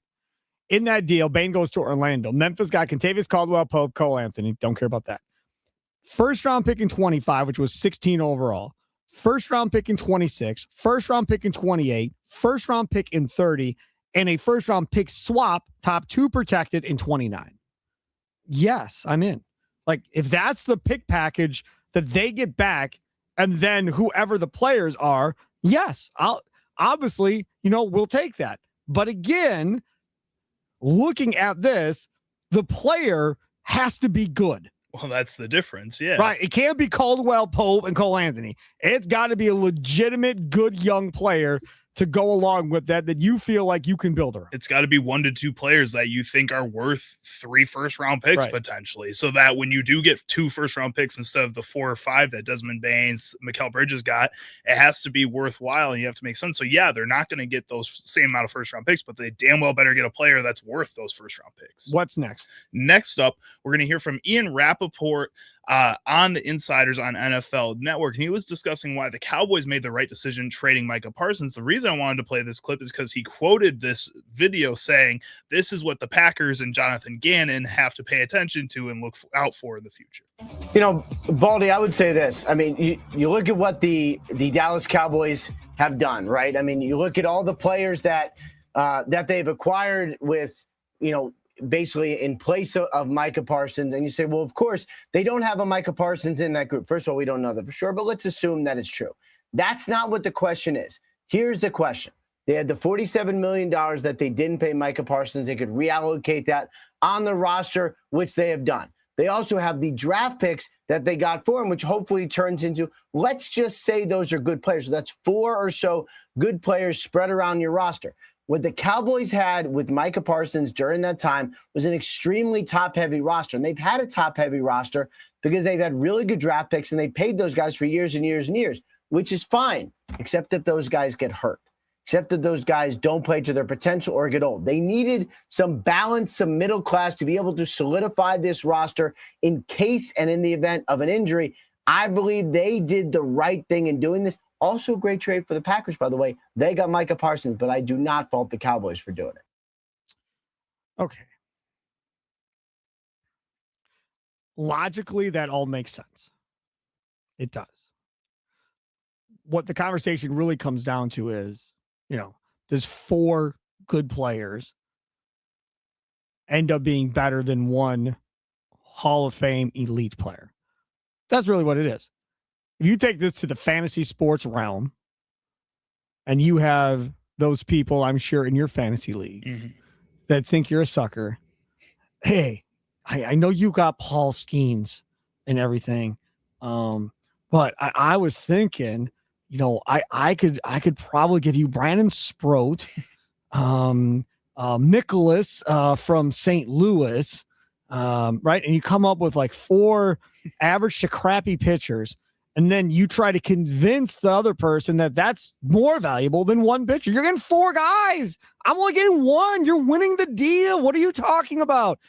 That's kind of, in my mind, the logic that we're talking about here. And obviously Micah Parsons getting hurt does not help the Packers side of this argument as far as how this whole thing is going to play out. I personally would rather have the elite Hall of Fame player over 4 maybe pretty good players. Well, and those pretty good players, you have to be pretty sure they're pretty good players. John Schneider and the Seattle Seahawks, what they did in the draft this past year, how they built their offense, they were positive that those players were going to be good and be able to fit in with what Mike McDonald wanted to do defensively and then whatever they wanted to do offensively. Sam Darnold wasn't breaking the bank. Getting and training up for a Nicky Manwari wasn't breaking the bank. They were able to find that value, but they were positive those guys would work and work out for them. They talk about that all the time. That's what you need if you're going to go with that route, and not every GM and team can do that. That's correct. That's what's next. All right, and last up here, we got Adam McCalvy winning his gold card after 25 years of service. Well, before the game today at Busch Stadium, we want to offer our congratulations to MLB.com's writer, Adam McCalvy. A special presentation with Pat Murphy and also his editor at MLB.com, Jennifer Langosh, came over for the surprise. She lives here in St. Louis, 25 years, and you receive your MLB gold card, which is a pass for you and a guest to go to any baseball game that you want to for your service. So there's a look at Adam McCalvy working hard in the Brewers press box. We know he is the best. He's been with MLB.com since its inception. Great coverage on the Brewers beat, friend of the Brewers Unfiltered podcast, of course. So congratulations to Adam. It was a great surprise. He had no idea. All set up by Pat Murphy, Andrew Grumman, and Jennifer as well. A-plus work by Pat Murphy and company to award Adam McCalvy. I texted him yesterday when I said it. Saw it. Congratulations to him.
Some shows talk about one team. Other shows barely talk sports.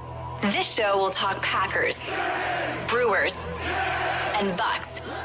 Every day. It's Wisconsin Sports Daily with Steve Sparky Pfeiffer on the Wisconsin Sports Radio Network.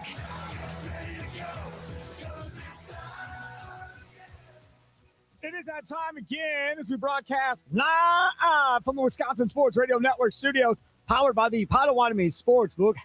Happy Thursday.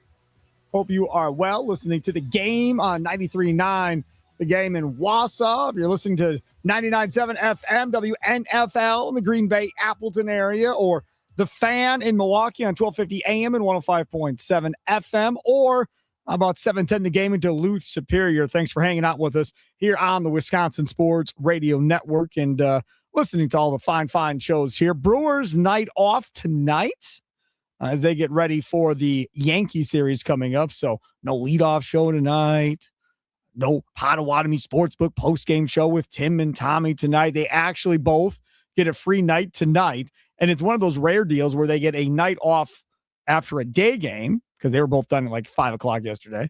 And then right back with another night off. Very, very rare that you get this type of deal. You know, for 6 months, it probably happens. I would have to look probably like 6 times, maybe 8 times. Right. And I think, Tommy's probably relieved a little bit. Tim's probably a little sad, like Tommy gets to have a night off. He works a lot, and Tim is always wanting to do that post-game show no matter what. Correct. I'm sure Tuesday he was like, we can still go on. Yeah. And Tim Allen would do spring training post-game shows if you let him. Oh, I'm sure. He'd be 100% in. I'm sure. I'm in. Spring training post-game shows. Let's do it, Sparky. Let's do it, too. Let's do this thing. It is 4 o'clock. Let's go. It's time for your green and gold update on Wisconsin Sports Daily, powered by the Potawatomi Sportsbook on the Wisconsin Sports Radio Network with Steve Sparky Pfeiffer. All right, it's 4 o'clock. We always talk some Packers football here at 4 o'clock. Did you see the news? Indianapolis Colts releasing Kenny Moore. And I, for one, would be open to the idea of Kenny Moore. I think the Packers look at Kenny Moore and go, we've got Javon Bullard. We're good. That's my guess. That's how I think this is going to play. I would be fine if they wanted to see what this looks like. To have a veteran in that locker room. You got Zaire Franklin. He was with the Colts, right? He's friends with him. He wants him, obviously, to come here to play in Green Bay with the Packers. I think there's something definitely to that. There's definitely something to adding any more veterans you possibly can add to this locker room to help with leadership and so forth kind of going forward. Having Micah Parsons obviously helps in that aspect. Xavier McKinney obviously helps in that aspect, but never can hurt to add another guy. I'm not against it. I don't want to pay a lot of money for him, but if you can get him on a veteran minimum deal to come in here and play on a 1-year deal and like, hey man, you go ball out, you be the guy, and you play boundary, and all of a sudden you're rock star. They'll cash in on a big deal.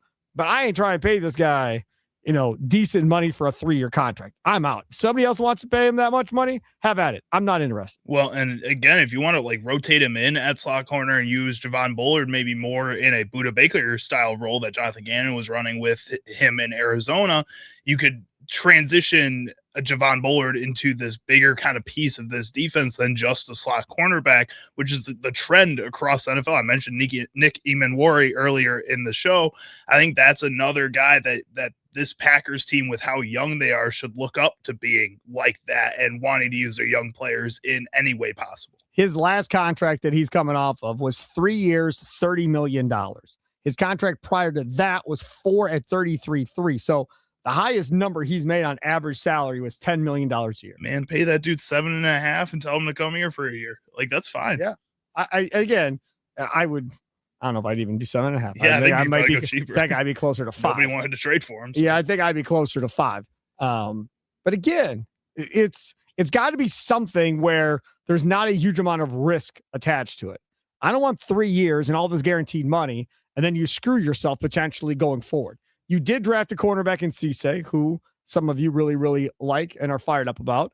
And if I'm right, that it may be a year before he really has an impact, this is the guy that can be that guy in the meantime. And then Cisse takes over next year and blows up and goes and, plays in 10 Pro Bowls and is a Hall of Famer and everything else like some of you think he's going to be, then that's fine. Then it all works out. If Cisse is what some of you think, which is he's going to start right away this year, he's going to take over Carrington Valentine's job, then you can just cut this dude out of training camp and be done with it or move on from him, whatever.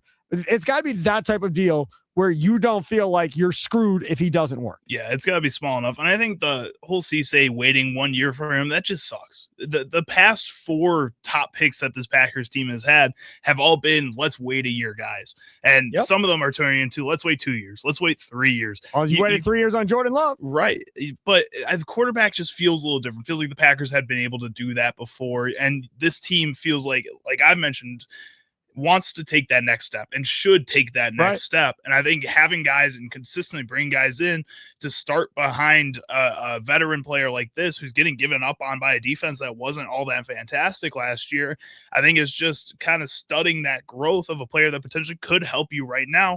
And that's why you made them your top overall pick too. And that's right. I mean, that is what it is all about. I just don't know if you're the Green Bay Packers that they necessarily believe in your philosophy, because they clearly have shown they don't believe in playing guys right away. At some point you do, though. And I think the trade for Micah Parsons last season says they're leaning more towards, okay, we got to start getting somewhere now. All right. So what we want to get to in this Green and Gold update is a list that Charlie Usen found on Age, ranking the teams in the NFL as we sit here today. Correct. This was recently. Correct. So this is Ian Hartitz. That was our guy for fantasy football. Exactly. Yep. So he put out this list from his 2026 NFL preview that he does himself. This is the NFL average roster age 2026 season, ranked youngest to oldest, decimal age from date of birth. So he gets really deep into the overall age of these guys. And he went through and ranked every team. It's a really young league in general, Sparky, right now. It is. But I mean, in the grand scheme of things, the Packers are old based on that. I mean, normally they are the youngest team in the NFL for however many years running. I mean, 5th youngest, hell, they're old. Like, they may be eligible for like senior citizen discounts here at some point. They're that old. They haven't been this old in quite some time, Charlie. So the only teams that they are older than right now, the Dolphins are the youngest team in football. They're full rebuild. 25.18 years old. The Chiefs are the second youngest team in football, 25.4. That's despite having Travis Kelce on their roster, Chris Jones, Patrick Mahomes. Like, they're still an older team that they're still the second youngest team. The Titans are third, 25.57. The Browns, 25.62. And then the Packers at 25.64. 3 of those 4 teams are in rebuild mode. In Cleveland and Tennessee's case, they've been in rebuild mode for years. And the only reason the Chiefs aren't is because Patrick Mahomes and Travis Kelce are still there, and Chris Jones. Yes. But Patrick Mahomes was hurt the entire season last year, the second half of the season last year. He's going to be out this year. And wasn't very good. I don't know. Everything says he's trending towards potentially making a week 1 start, Sparky. That's what they've been saying. He looks good in his rehab. I mean, if he does, great. But my point is that they're still going to be considered a playoff caliber team. Those other 3 teams, Miami, Cleveland, and the Titans, are not going to be considered playoff caliber teams. Now, that doesn't mean one of them can't surprise and end up in the playoffs, but they've been in full rebuild mode. Tennessee has went through 2 young, they're on their 3rd young quarterback here in the last 5 or 6 years between Malik Willis, Will Levis, and now Cam Ward. So they've been trying to figure this out along the way. Cleveland, well, Jimmy Haslam owns them. So the coach there that won 2 Coach of the Year awards, he fired. So I don't know what they're doing. So you have that going on there. I do like their coach, right? Tom Monken. I'm a big Tom Monken fan. So we'll see how that plays out in Cleveland. I thought they had an excellent draft finally in Cleveland, so they deserve credit for that. But again, they're in rebuild mode because you don't have that guy necessarily that's going to lead this thing. Is it Shedeur Sanders? I don't know. We'll see how this whole thing plays out. And then you have the Green Bay Packers, who consistently are a playoff football team, despite always being down here on the bottom of age. And nobody ever wants to bring that up in regards to Matt LaFleur, his coaching staff, and the job they do. It never, ever gets brought up to his defense as to how much they're winning despite the youth on the team. But then those same people use that as a defense for this team when they don't succeed at certain points. So they don't give... Well, the people that don't like LaFleur never bring it up either. No, but I think that's still the people that are neutral or do like LaFleur, it's always, oh, well, they're still one of the youngest teams in football. They got time to figure this out. Oh, they got it. You know, this can be a good thing because they got 5 more years of this squad, whatever. But it feels like that's been the case the past 3 years, and they continue to kind of fail at the top. And then that question mark comes up and gets passed on right away when it comes to Matt LaFleur and what he can do. I don't know. I'm a fan of what Matt LaFleur is, but I don't think this is a season, and I said this last season too, where you can use the age excuse when you are that good and when you do continue to develop the talent the way you do, which is why I think some of these young guys have to start playing right away. Some of these ones that you're drafting as high as you are have to start being key pieces of this team, because you have to show that that age has meaning and not that you're just hiding these players behind this whole age thing. But the age doesn't have meaning. You just said it's not an excuse. So the age doesn't have any meaning to you. You're saying, hey, man, go win a Super Bowl, go do something. I don't want to hear about you being the 5th youngest team anymore. Well, then you can't then the next breath go, let's make sure the age has meaning. What you said before is that he gets his credit or doesn't get as much credit as he should. Correct. For developing these young players. I want him to start winning with young players. I want him to start getting that credit is my point. I'm not saying that it matters in the grand scheme of things. I'm saying it matters to Matt LaFleur and his credibility, that if that's something he really does do well, then it has to show out on bigger stages. You know, that's the other part of this. When we start talking about why Matt LaFleur got that contract extension and what Ed Policy was thinking, and we talk about developing quarterbacks, Jordan Love, Malik Willis, and, you know, all the feathers in his cap he gets from Malik Willis. One thing we really ever talk about is, like where we are right now, that he's been winning at a high level with a very young football team. This isn't an aging football team that has all this experience on it in the playoffs. And he's got teams in this locker room that have Super Bowls from other teams, and they know how to win and so forth, where you don't have to coach up as much. Everybody knows how to do their job with expectations. So that is something to me that I think, you know, you have to be concerned about if you're a Packers fan one way or the other, which is those of you that don't want Matt LaFleur, as long as they continue to be in the bottom third as far as age goes, I think if you're Ed Policy, you can continue to hammer the gavel of, dude, he's damn good considering what he's working with and the fact that they're winning. Now, again, they've won the division in 3 years. And as a Packers fan, that is unacceptable, regardless of the age and so forth, because Packer fans are used to them winning divisions every year. So I get that, and he's got to figure that part of it out. But let's say he doesn't go to the Super Bowl in the next 2 or 3 years. Does he get fired for it? I don't think so. Maybe I'm wrong. I guess don't then think so. Should Goody get fired for it? Because then he's not giving Matt LaFleur the talent. Like somebody has to get that blame to some degree. Yes, I think you could absolutely argue, if you're Ed Policy, that it falls on Goody before it falls on LaFleur. And now, again, that's a horrible situation to be in for two people. It's a horrible situation to be in if you're the new GM coming in and you're forced to keep a coach. That's not fair to that guy. That's what happened to Stearns with Counsell. So that's not a fair deal. And it's not fair to the coach who gets to keep his job, has no say in who the GM is going to be, and no guarantees that he's going to have his job past 1 year if the new guy doesn't like him and they can't get along and work together. See, that's where, you know, the biggest issue lies in this whole thing, as far as I'm concerned, at least. And that's an unfair thing to do. What's more fair to do is if you're saying, guys, we got to get to a Super Bowl, it's now or never. And if it doesn't work, I'm getting rid of both of y'all, and we're going to go in a different direction. That is the way I would go if I was Ed Policy. If you're going to move in 2 or 3 years, it's one of two things. Either A, Goody is staying, you extend him and give him a coach, or B, they're both gone and you start over with GM and coach. Because if I'm a coach coming in and my GM has 1 year left on his deal, well, hell, I mean, my guy's gone in the year that hired me. There's no guarantee I'm here. After he's gone, somebody else may come in and want their own guy. So that's the thing. When you are, and again, Policy's not an owner, right? But he acts as an owner of the Green Bay Packers. You have to be very methodical and really think things through before you go make a decision. You can't be emotional like fans are and like we are in the media, overreacting and wanting to fire and trade everybody and cut everybody. But I think on the other side of things, you can't be emotional the other way and become just so emotionally attached to some of these guys. Oh, they've been here so long. They've helped us out. That happens too. When you need to make a decision, you have to make that hard decision and can't just keep giving them the benefit of the doubt. No doubt. That absolutely happens too. We're going to switch gears coming up next. We're going to talk about confidence. Confidence in Haslam. Confidence in Edens. Confidence in John Horst. confidence in Taylor Jenkins. We're going to talk about all of that coming up next. Hey, don't forget, step up to the plate, take a shot at winning major prizes in the $300,000 Big League Series at Potawatomi Casino Hotel, Milwaukee.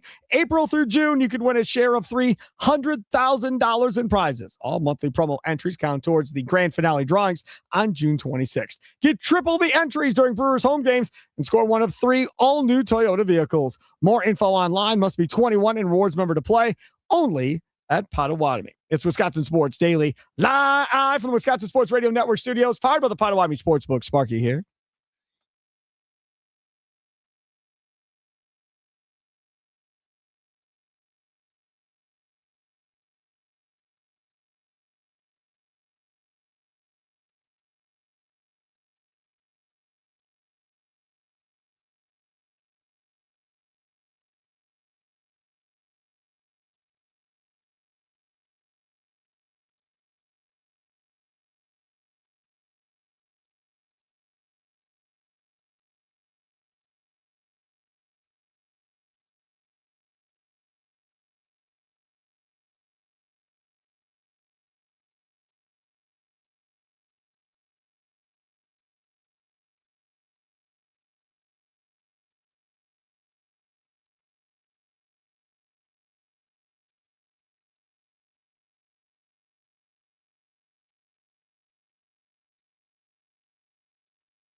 It's Wisconsin Sports Daily.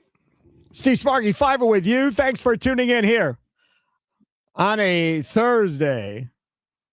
Now, we are already at May 7th, man. What in the world is going on here? Flying by. I mean, people that have kids in school, I mean, some of your kids may be done with school here at the end of the month or by the end of the month. Others probably may have to go the first week or June or so. So, for most of you, school's done in a month. And then your kids are home for 3 months. And I'm still wearing a jacket outside. That doesn't make any sense. And it was like 30-some degrees when I got up this morning. Yeah, not happy about it. No, man. I like it to be nice. I like it to be sunny. Like, I like a little bit of a breeze. Yesterday, there was a nice breeze, and it was, like, warm enough. Today, it just felt dreary. Even though the sun was out, it felt like I was like, we're getting back to fall, not spring. Right. Yes. Frustrating. That's exactly correct. Okay, I want to talk about the Milwaukee Bucks one more time here. And then we'll get to things Sparky missed. Got a bunch of fun stuff coming up at 4:40. How much confidence do you have right now in the Bucks organization to get this summer, this offseason, correct? Much faith do you have? How much confidence do you have in this Bucks organization to get this summer right? This is a huge summer for the Milwaukee Bucks. Whether it's Giannis stays and they have to build a championship caliber team around him, Giannis goes and they have to start the rebuild.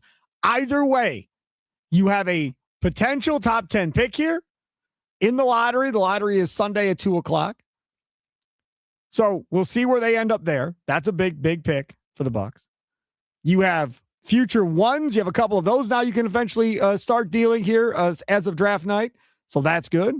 You have assets on this roster like Bobby Portis, Kyle Kuzma, and the like that you can move on and potentially get something in return for if that's something you want to do. And teams are apparently interested in Bobby Portis. His name's being floated around the trade market. As they should be, regardless of how many of you Bucks fans get mad at him. Yes, they should be interested. So there's a lot of things that are going to change here.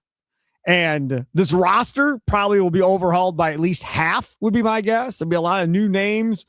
New jerseys. Bucks Media Day will be something else because there'll be a bunch of media trying to figure out who the hell half these guys are on this roster and trying to get to know them, and they're trying to get to know the media and Milwaukee and all of that. It's going to be a big, big summer.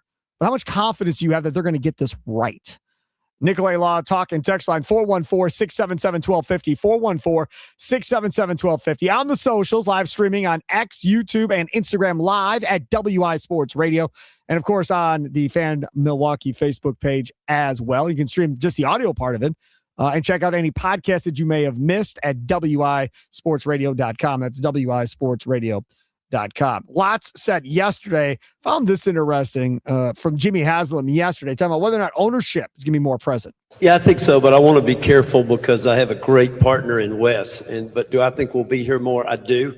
And very, very excited to continue working with John and to get off to, we've already established a good relationship with Taylor, but work with he and the guys to build the kind of team that this community deserves. First off, I don't know what the commitment was for Wes Edens. Maybe he didn't have a commitment. Maybe he just didn't want to be a part of it. No idea. But that was a horrible, horrible look. I said it yesterday when he wasn't there. I mean, you are one of the few guys that was here from day one. You were here. Lasry was here. Peter Fagan was here. 2/3 of you are gone. You're the last guy here. So now the question becomes, how long are you going to be here, Wes? I mean, you got Jimmy Haslam sitting up there. Now, again, it's not like Wesley Edens is ever here as far as staying here because he doesn't stay here. But I promise you, a majority of this fan base do not trust this guy. They just don't. And nor should they. I certainly don't.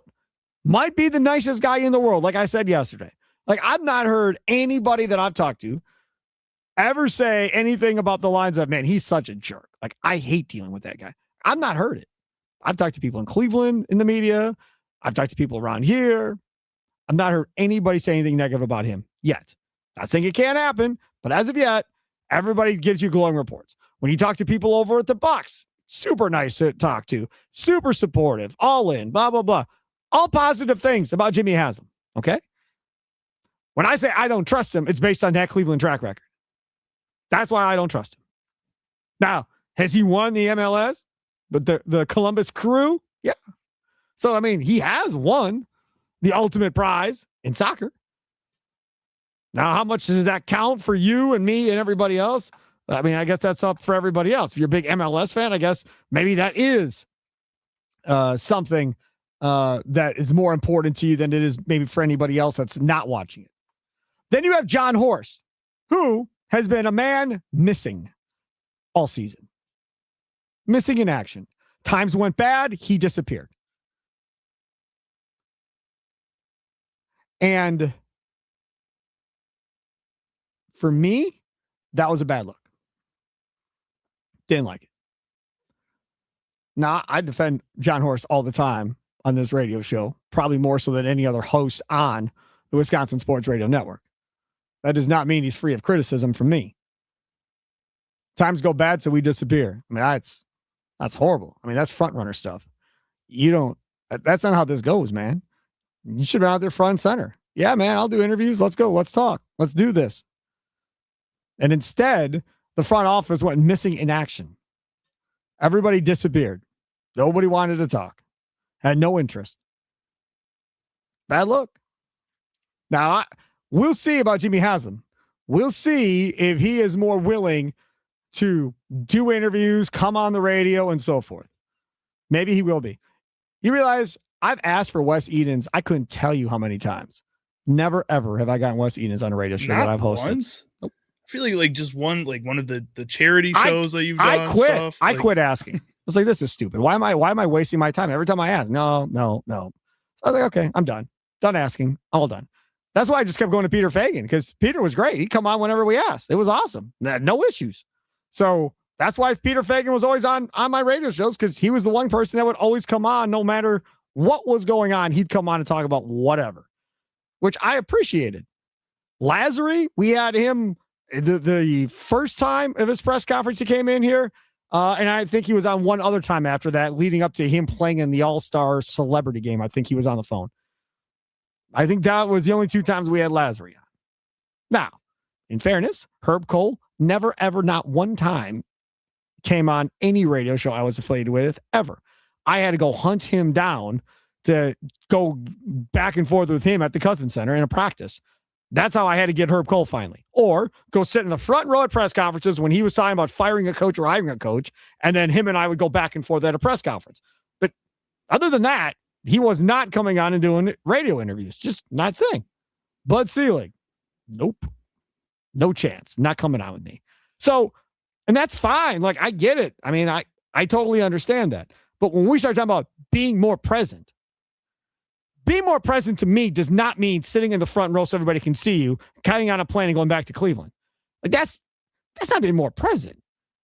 Being more present is being in the community, being on the radio, doing TV stuff, being on a podcast here or there. Like Ty Windish does that Eurostep podcast. Go on his podcast with him and Rowan Cotty. Go do that. Let's see how that all plays out. Don't be afraid. And to be fair, most owners would never do that. Most owners would never, ever, ever go on some random dude's podcast and do that. We'll talk to the beat writers when we have to. And outside of that, everybody else, too bad, so sad. We don't have time. Jared Jones is the only one I can think of that's willing to radio do that show. type of stuff. He does the radio show and he goes on people's podcasts all the time too. Yeah. Correct. But I mean, it's front and center. And you can say you don't like Jared, whatever else, but he ain't trying to hide nothing. You may not like what he has to say, but he's going to just say it. Yeah. He's going to say what he's got to say. And he's going to give you his reason. Again, may not like it, but he's going to give you a reason. Not scared, running around scared. So when we start talking about how much faith you have in these guys and so forth, to be honest with you, I'm not anti John Horst. I'm not the guy that says, oh, John Horst can't draft. John Horst hasn't been in this position. Last time he had a decent chance at a decent pick was Dante DiVincenzo, and he got that one right for the most part. So here you are again. So let's see what he does. If John Horst had the last 5 years and one of them worked out, I'd be like, they're screwed. They made a bad choice by keeping John Horst. They should have got rid of him. But he has not been in this position. We have not seen him attempt a rebuild. I mean, he was here when John Hammond was rebuilding and Billy McKinney. Those two guys were awesome.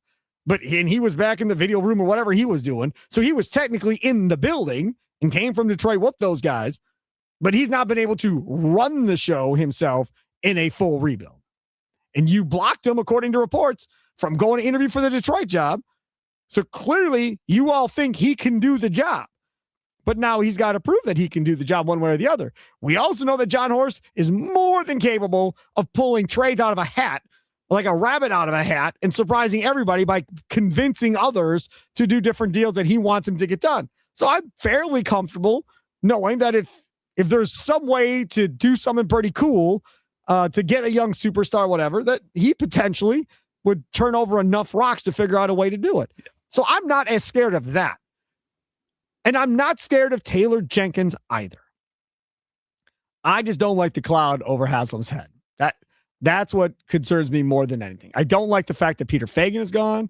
That also is concerning to me. I don't like that either. Like if Haslam wasn't here and Peter Feigin still was, and Fascitelli ended up buying in Lazary stock or whatever, and it's Fascitelli and Edens as the two governors, and they're running the show now, I'd be cool. I'd be like, all right, we'll figure that out. I mean, they've shown before they know what they're doing. They'll figure this out. The Haslam thing, I don't like. Not a fan. And I get why people don't trust him, but at the same time, I don't know, the way he talked yesterday seems like he does want to be more involved. And I think maybe we can reach out to him and see if Jimmy Haslam wants to come on the radio show. I feel like you probably wouldn't get along with Jimmy Haslam very well, but we'll see. He said what I wanted him to say, and I didn't know he would say, but make your decision by the draft, Giannis. I got to know by the draft, which is what I've been harboring on the radio forever. So I completely support that. No question. Would that be like all like that Deshaun Watson deal? I mean, everybody in the country knew that was crap. Yeah, that was awful. Everybody knew the whole it. thing was awful. I don't know what everybody knew it. But like, I think that was him trying to make this big move to kind of show that he's here in that league and that he was ready to go. I think what we have to do with this Bucks team is I guess give him a little bit of grace, a little bit, and see what he can do in a situation that is extremely hard. And I know we're extremely negative because of what's happened with the Browns, but the Browns are starting to make moves and starting to make decisions as he's become more comfortable as the owner of that team that are leading towards maybe them being exciting. And moments like that, like, I don't know, we just haven't seen this with the Bucks and with him as the owner of the Bucks. Let's see what happens before we freak out right away. People want to know how I got soft because I work with Charlie. That's how I got soft. Let's give him grace. Let's give him some time to figure things out. And y'all want to know what happened? What happened? Taylor Jenkins yesterday talking about what needs to change in Milwaukee. You know, we're all striving for consistency on a day-to-day basis. My three pillars are going to be pretty easy. I think these guys may have already heard it. You know, I'm going to regurgitate. I already told them they're going to probably roll their eyes at some point, but it's compete together, get better. I don't want to overcomplicate this. So from day one, it's how we're going to be the most competitive team in all areas of what we do, not just on the court, but also off the court. How together are we going to be on the court? Yes, that's going to be our play style, the unselfishness you guys are going to have offensively and defensively, but also what we're going to do in our lives, you know, beyond basketball to develop that togetherness. But, you know, in my time in Memphis, 6 years, my mentality was always we're building something. We're trying to daily get better.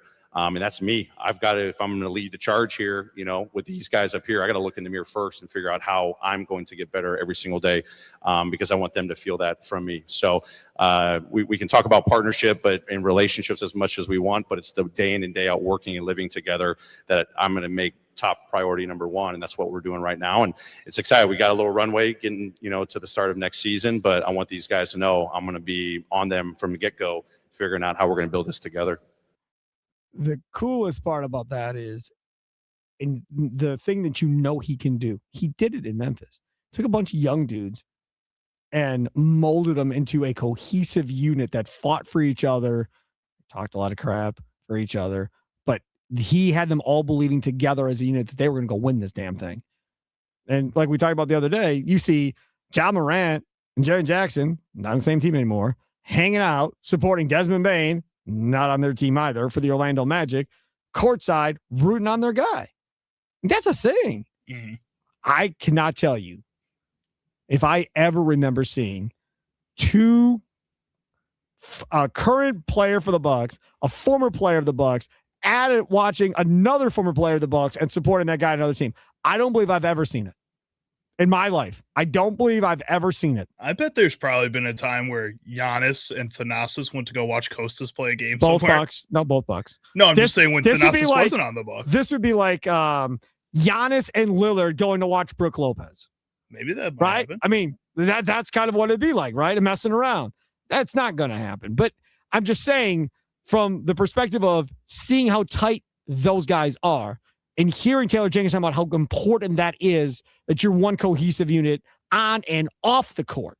And however he determines of how he's going to get that done, I don't know, but it worked in Memphis. So if you're going to have a young team that's going to be rebuilding and so forth, if you can get that buy into each other as well as buy into the head coach, you have a pretty good chance for success. Again, you still have to hit jumpers and do all that other stuff, but it definitely puts you in a better position. CB, downtown Milwaukee, you're next on the Nicolay Law Talking Text line. What's up, CB?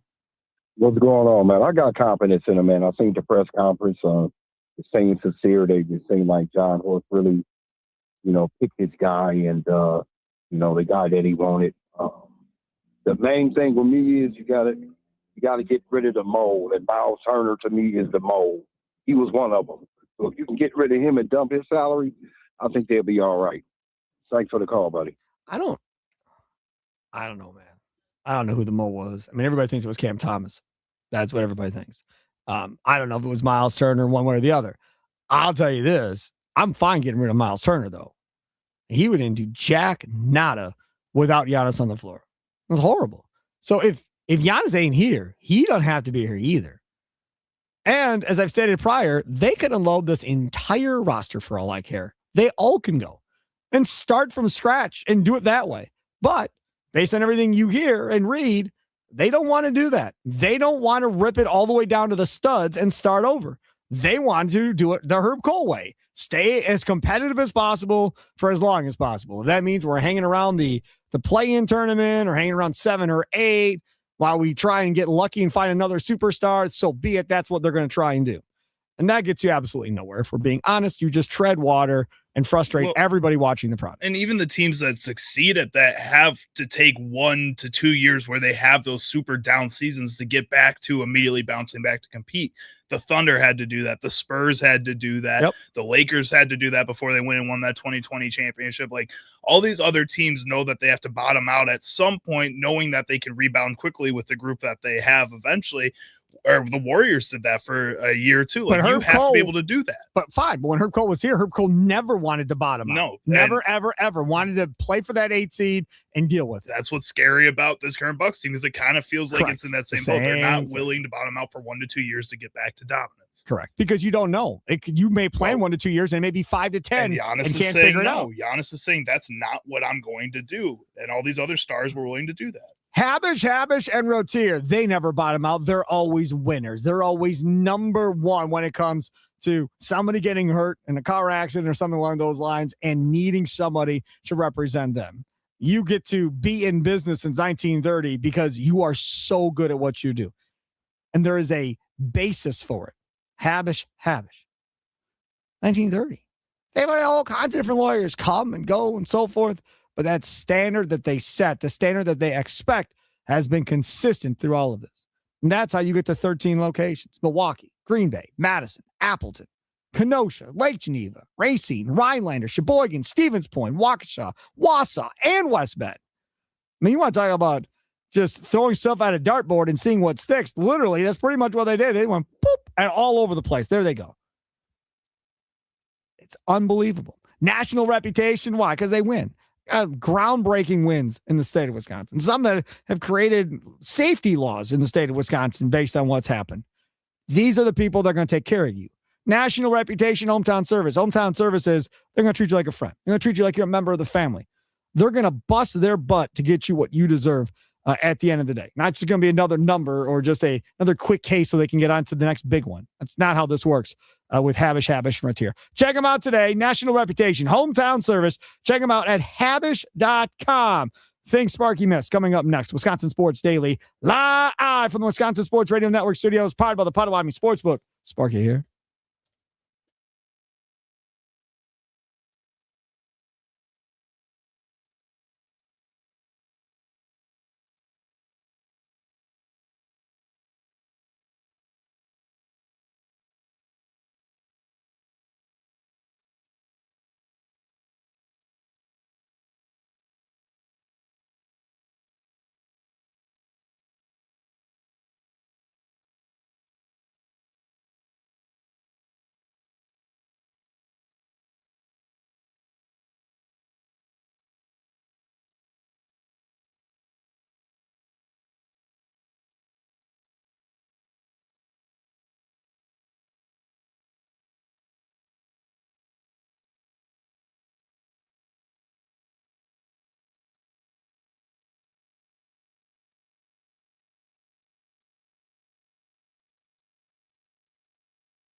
Steven Sanchez. Sweet Love. On the Wisconsin Sports Radio Network. Yeah, I like this. I like this. I think this is one of my favorite ones so far. Yeah. Yeah, I like this. Again, learning things here. Wisconsin Sports Daily. See Sparky Fiver, Charlie using on the other side of the glass. Got some different text messages coming in here from on the Nicolay Law Talking text line, 414-677-1250. From the 414, it's the first week of Shot a Day May in the books. Hurts more doing it while turning 46 than it did when I started it turning 21. Yeah, I was Shot a I didn't day? know this is a thing. I didn't know it was a thing either. Google it. Let's see if it's just this dude or girl. I don't know. This is another reason why the text line just drives me nuts. You don't know if you're talking to a guy, a girl, or otherwise. So is a shot a day a thing? I don't. That's just this person's thing. I think this is just this person's thing. The top thing that comes up is drinking a shot of booze as part of your daily routine is dangerous and a habit forming. Nah, he's just doing. He or she is just doing it for me. It's fine. You're good. It's fine. A shot at night before you go to bed probably helps you sleep better. Yeah, probably. Right? It's a nice little fuzzy feeling before you lay down. Right, you got a bunch of things dancing around in your head. You can't fall asleep. Do a shot of Jack or something and fall right If asleep. it was me, it'd probably end up being more than just one. See, now that's a problem. Then we have a problem. If you have to, if you can't stop at one, Charlie, then we have to talk. You and I will have a conversation about it. JB the 920. JB, Charlie and I were talking about you earlier in the show. Like, man, we hadn't heard from JB the 920 yet. Says Haslam made up the co-governor thing for sure. No, it's been a thing. Elf, F you. Oh, see that's you, not is what you very say. nice. You're giving Jimmy Haslam grace. Go pound sand with your lack of common sense. Be better, says JB in the 9. We don't have any other choice. Like, what's it going to do to be just mad at him all the time when this team clearly is going in a certain direction that is going to have to be this rebuild? Do we know what direction we're going in yet? Well, when Giannis says what he will, references maybe, the Bucks as they and Milwaukee. You know, like I think you kind of have a feeling of where the direction is headed. And again, you have no other choice but to let him try to do something here. Like there's no reason to just sit here and be angry when everything is going downhill. Try to be positive somewhere. From the 920, way better intro speech for Taylor Jenkins than Doc Rivers, who just continued to state he wouldn't wish his job on anyone. That's true. Yeah. I forgot about that. That was awkward. He walked weird. in there basically like he was Gordon Ramsay in Kitchen Nightmares. It was like, yep, this is awful. I'm going to turn this around. I got to do what I can. My goodness gracious. What story did Sparky miss talking about today on Wisconsin Sports Daily? Don't you worry. Sparky's got you covered now.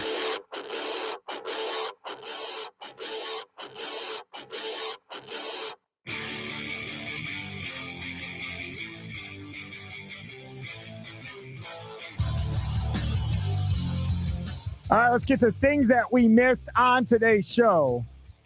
How about this anniversary? How about this one right here? I'm supposed to be the franchise player, and we're in here talking about practice. I mean, listen, we're talking about practice. Not a game. We're talking about practice. Not a game. Not the game that I go out there and die for and play every game like it's my last. Not the game. We're talking about practice, man. I mean, how silly is that, man? We're talking about practice. I know I'm supposed to be there. I know I'm supposed to lead by example. I know that.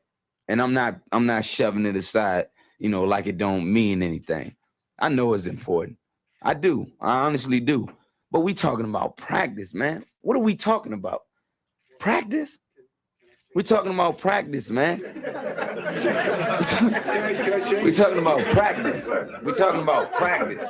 We ain't talking about the game. We're talking about practice, man. When you come in the arena and you see me play, don't you? Absolutely. You see me give everything I got, right? Absolutely. But we talking about practice right now. 22 times in that rant, he said the word practice. That was 24 years ago today for Allen Iverson and a Philadelphia 76ers uniform that will live on forever. Which is like, that's always just been insane to me that is what people just remember. Like, that's the first thing they remember. Not always the only thing they remember, but the first thing they remember about somebody who is one of the greatest players of all time was instrumental in kind of changing what the culture of the NBA was and Right. the way that people perceived the NBA. Like he was just instrumental in the boom of the NBA. And then we go back and talk about this, which a lot of people always point out there was more to this. He was a lot of personal stuff going on in his life that was kind of making him Sure, irritated probably and was. losing the playoff game. And he's right to some degree that, like, why are we talking about this when there's bigger things that we could be talking about? At the same time, like, you also have to understand, like, he acknowledged that you missed the practice and people have to talk to you about it. You can't just ignore and go on rants like that. People that want to talk about the fishbowl that LeBron James lives in. He was pretty much in that fishbowl too back in the day. Like everybody. And now again, maybe some of it you can say he brought onto himself and everything else. But the one thing I will go to my grave saying, that man played with every fiber and ounce of his being every game. Every time he stepped on the floor, he gave it everything he got. Like nobody questioned effort with Allen Iverson. Never. And Allen Iverson said after his career was over, man, that might be the only time some kid would ever get to see Allen Iverson play. And I'll be damned if I'm not going to try and put on a show for that kid that's in the stand. Well, there's a couple great documentaries, a great book Yes. about Allen Iverson that you should check out. Like that all say like he shouldn't have been where he was, and he took that opportunity to the fullest degree. For sure. Yes, it was absolutely awesome. No question about it. That'll do it for Wisconsin Sports Daily, live from Wisconsin Sports Radio Network studios, powered by the Potawatomi Sportsbook. Thanks for tuning in here this afternoon. Coming up next, Wisconsin Sports wrap up with a big old hunk of love. Tommy Wirtz, have a good night, Wisconsin. Toodles.